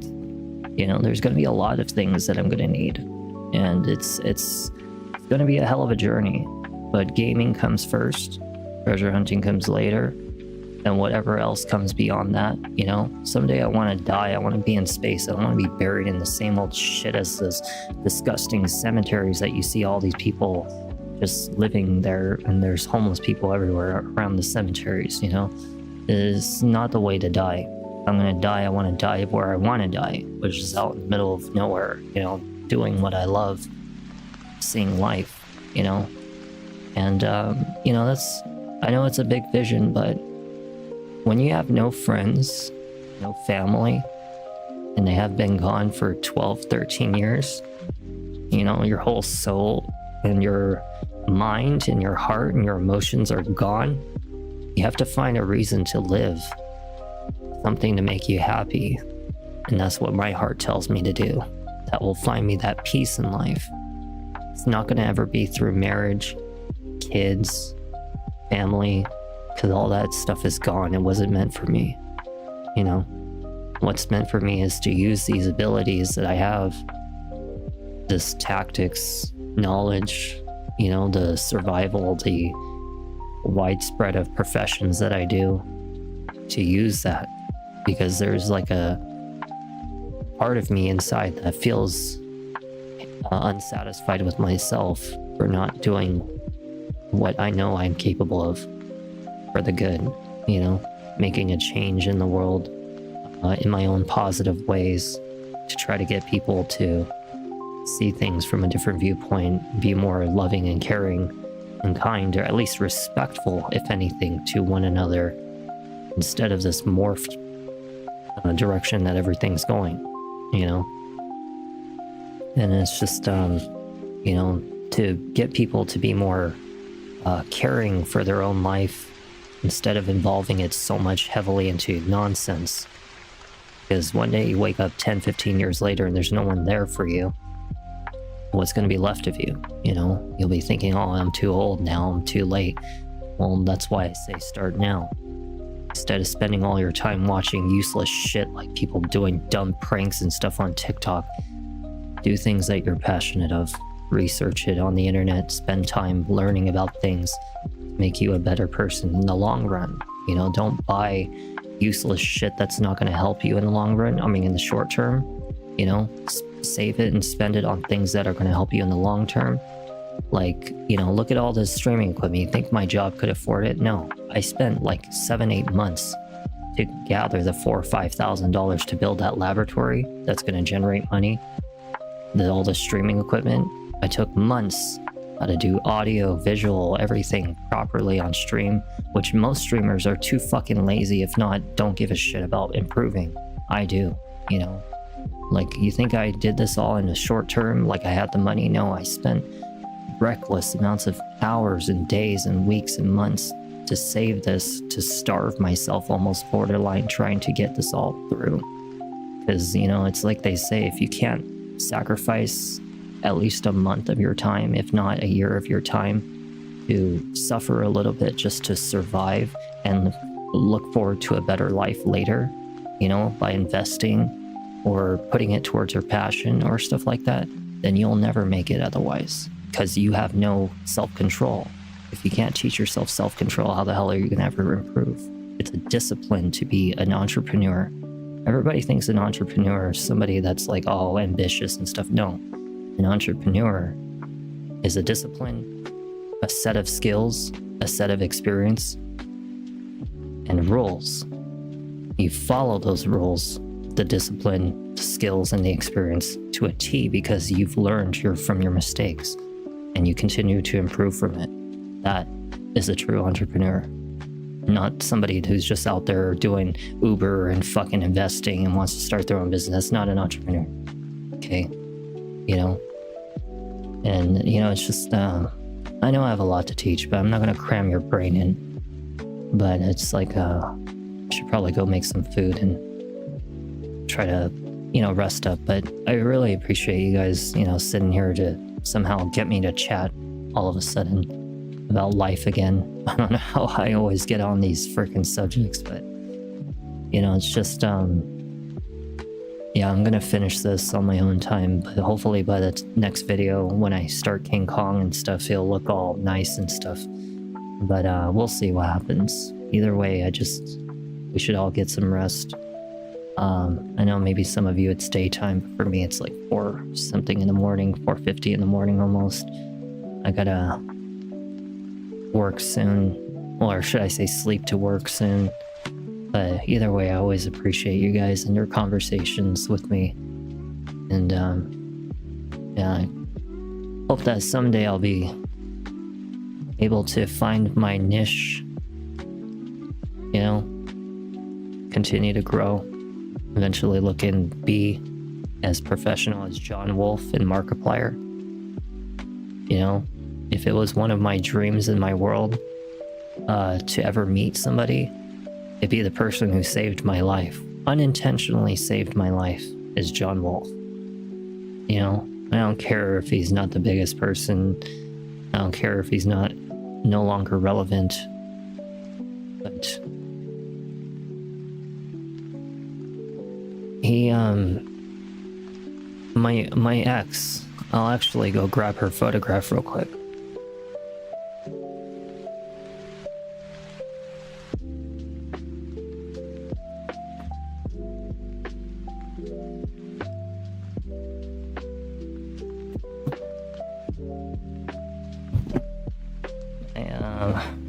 My ex-girlfriend, a long time ago, she introduced me to John Wolf.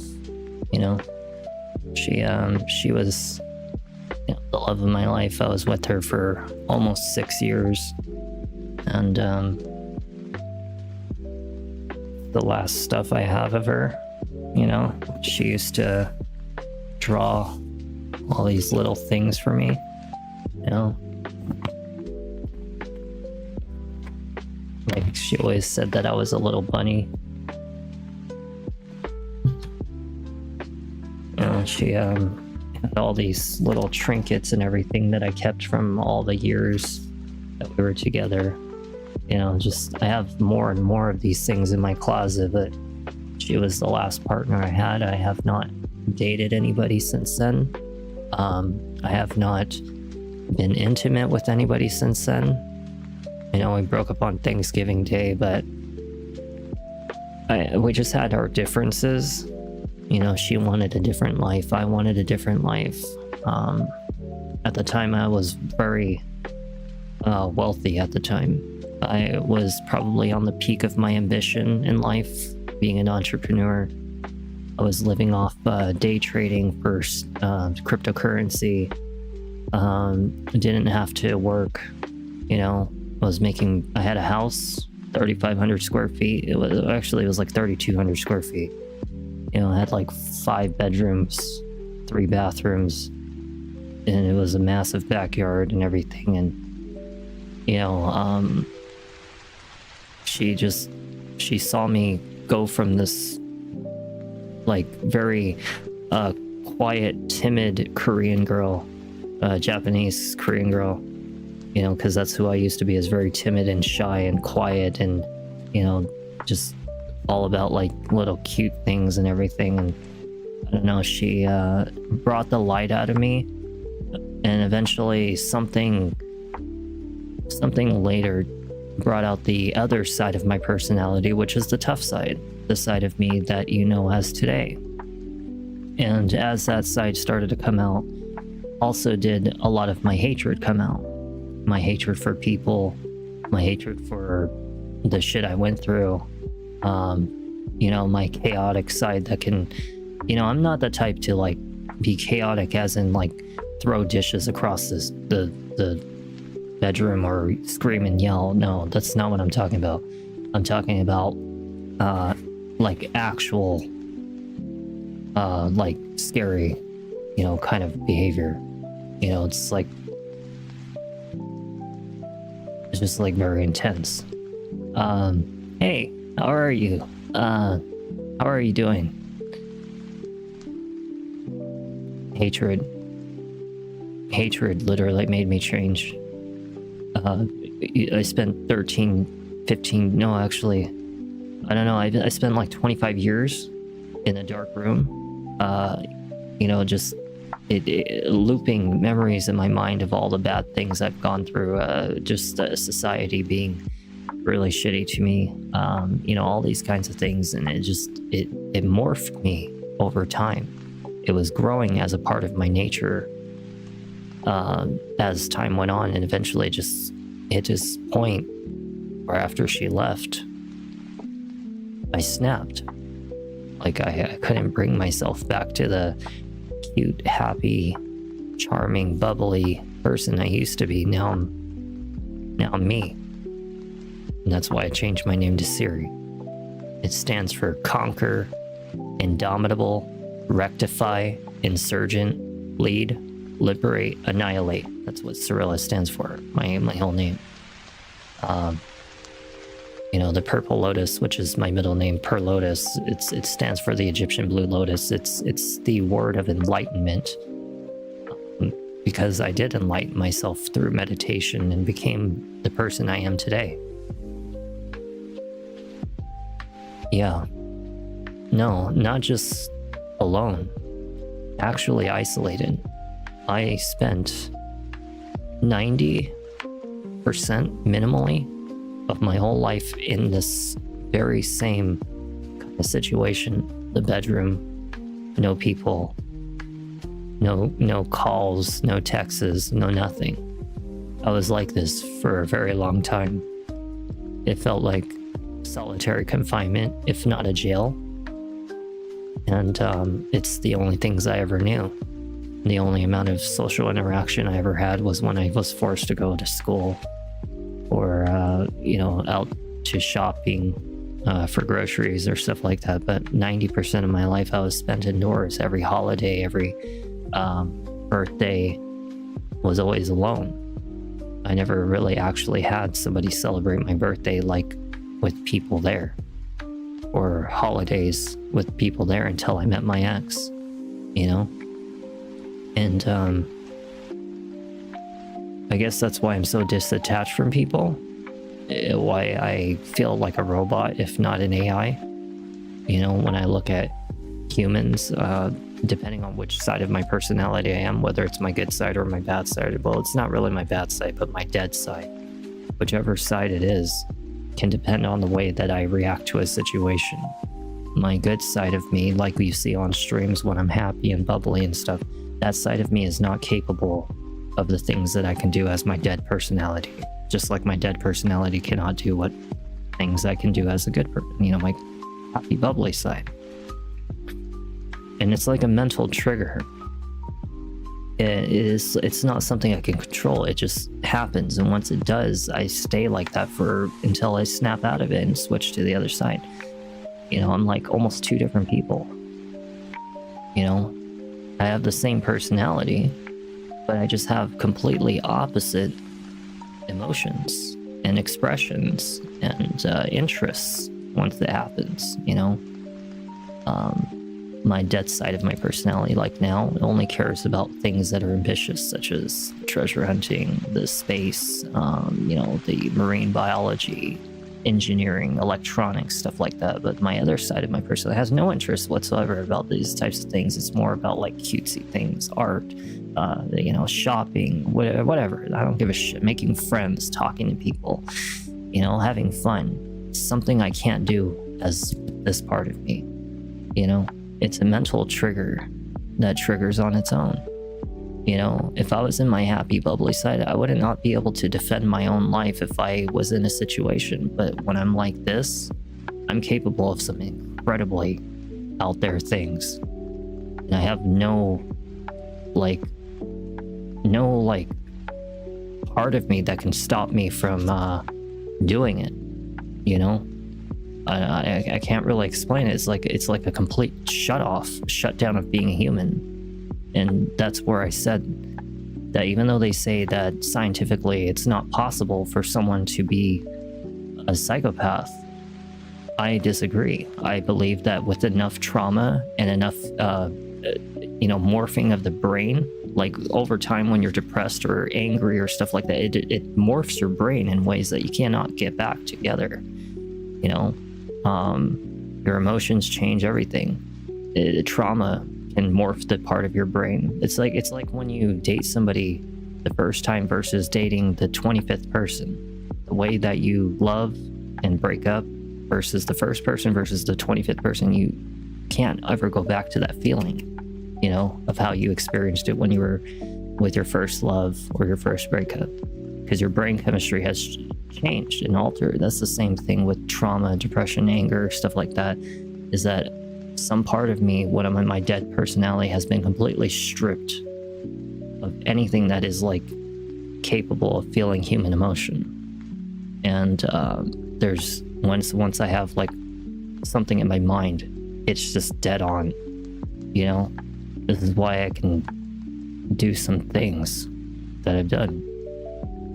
I've always fought for the good, but I've used bad tactics to do for the good. It's what makes me a vigilante. You know, I use very unorthodox or otherwise disagreeable ways to handle situations, you know, but it's just how I am. Either way, you know, knowing both parts of my personality is very important to help you to understand who I really am. Because the thing is that if I only ever show my good side on stream, the happy, funny, giggly, dumbass, immature side of me, you're never gonna know the real me behind the scenes, right? You know, and this is what I'm talking about. It's important to know both sides of me to understand how I came into the picture of all the things that I'm doing. But this is something that has to be learned over a long period of time, because I'm not somebody who's simple to understand. I'm a very complex person. You know, once you even think you have the grasp of me, you don't, you know. But that's why I try to explain it over time. It helps you to eventually start to see little by little how it all came into the picture.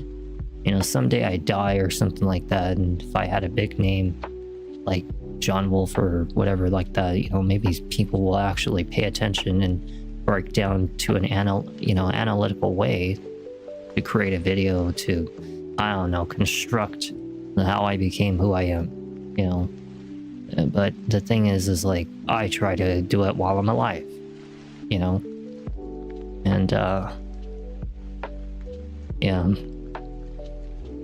you know, I always wished I would have had a normal life like everyone else.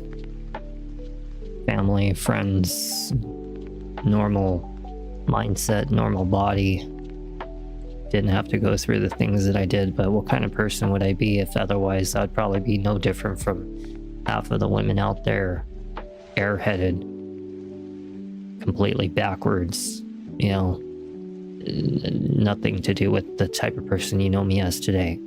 I'd probably be like some of those bubble bath streamers or whatever the fuck, you know. But maybe I don't entirely hate the fact that I was living the life that I did, because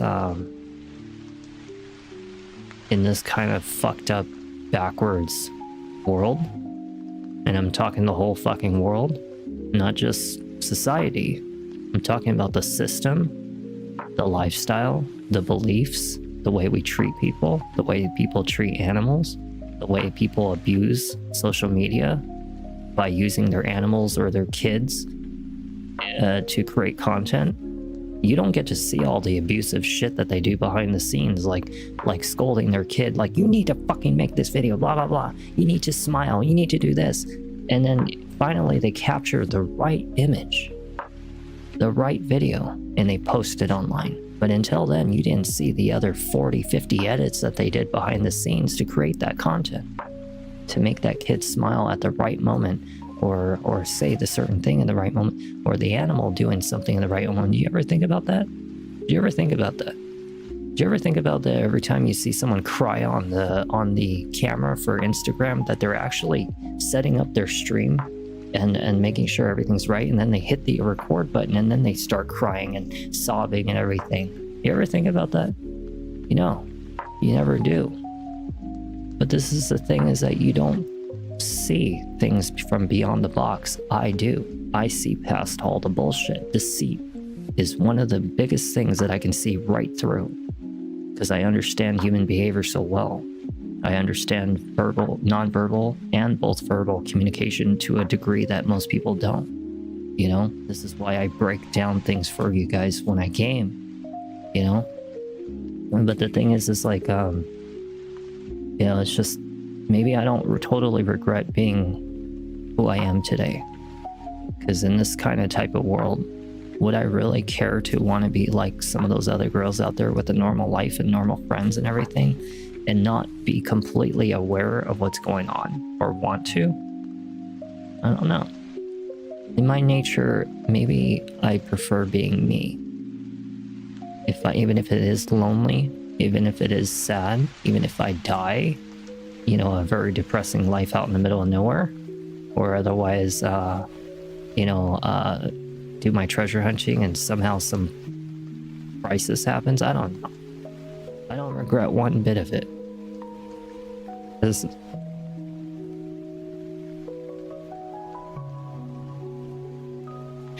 Because in order to want to do good for the world, you have to understand pain.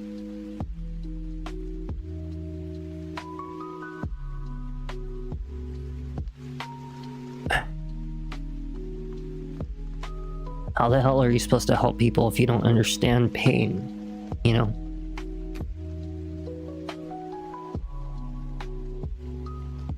I'm not gonna get emotional. It's just old wounds. That's all it is.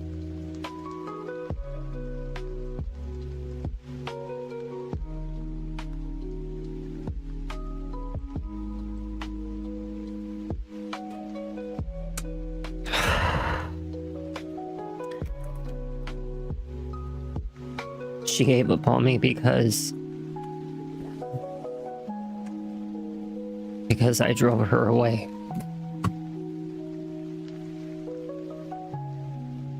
I was angry.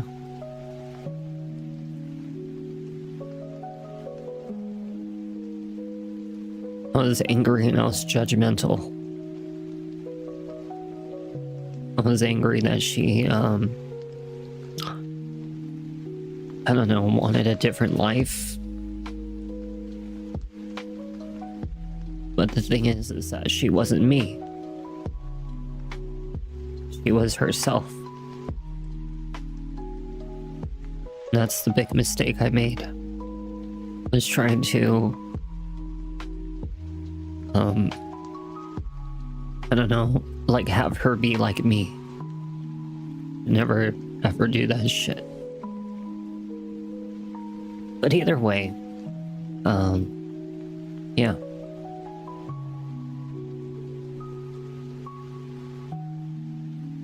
Even though I miss her, it's just, I think I'll only just miss being happy.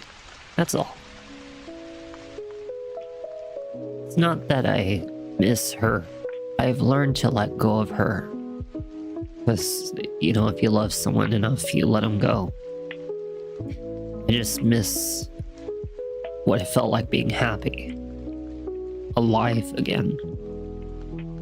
But, it's just, I don't regret any of that because I wouldn't be the person I am if she hadn't left.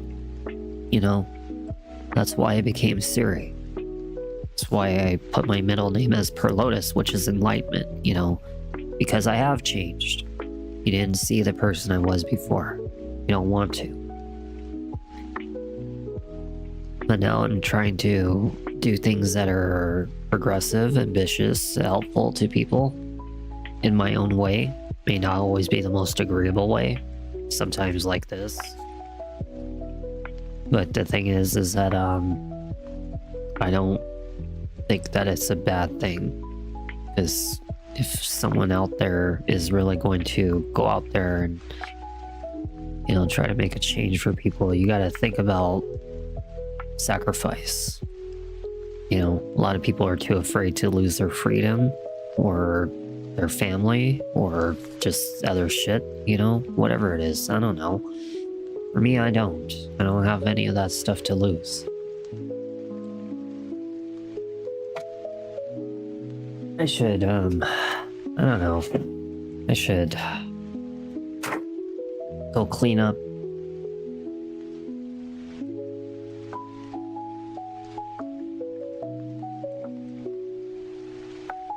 But yeah, I should just go clean up, get some food, and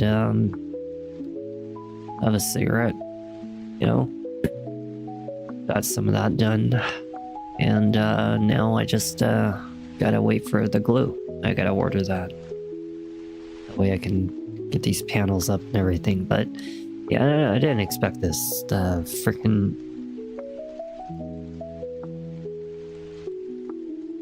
I mean, either way, you know, talking about things like this, sometimes it's necessary.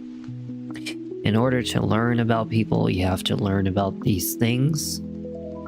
I don't always talk about it, if not at all. But at some point, you know, I open up little by little. Other people get to learn about it. Help them understand how I became how I am.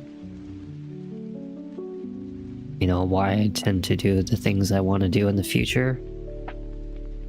You know, what drove me to that point. But yeah, when you have no family, no friends, and you're all by yourself, you have to find a reason to live and find a new passion in life, and that was mine. Is the treasure hunting and the, you know, discovery of like exploring space someday. I would love to see it before I die.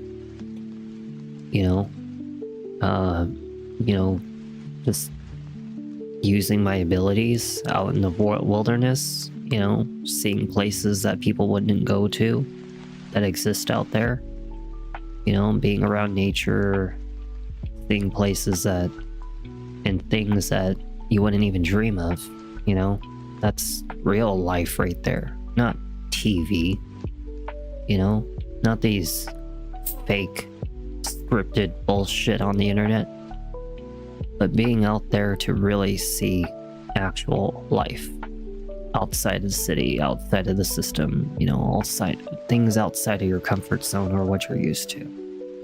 That's life. You know, everybody will always say, what's my purpose in life? Your purpose is what you make it. Okay, there's no such thing as a fate or whatever. It's everything to do with what you do. You know, I always described this before. Life is a bowl of water, and every droplet of water is a person. You drop a new piece of matter in there, and what does it do? It spreads and ripples across the whole entire water, right? Eventually it becomes part of the bowl. That is the same concept as life. Every action that we do as an individual affects another person in some way. Just like life is strange until dawn. Even the things you say, how you say it, what you do, you have the full control to literally change and almost nearly manipulate the situation based on the way that you actually say things, do things, whatever, if you understand it to the degree that I do. You know? Well, you gotta go talk to your girlfriend in a nice way right now. Say, hey, honey. Or otherwise you have the ability to say something really stupid and start an argument. You have literally control over the way that you make an effect happen. And this is in just us as an individual. But when you put a whole group of people, if not the whole world doing it, it creates a massive complex effect, you know? And this is the thing about society, is that some things are outside of your control. You know, you may think in your mind, oh, I'm going to create a really massive big change to get people to love each other, blah, blah, blah. But you're talking 7 billion people that you have to convince to do that. And it has to create a ripple effect across all the people, eventually to the degree that everybody starts thinking and loving the same. It's impossible, you know? But the thing is that you as an individual, every single person on this planet, has control to manipulate the situation around you in a positive or a negative way based on what you do. This is why you are in control of your own life and goals, and your successes, your failures, everything is all depending on what you do. And that's why I always stretched with you guys.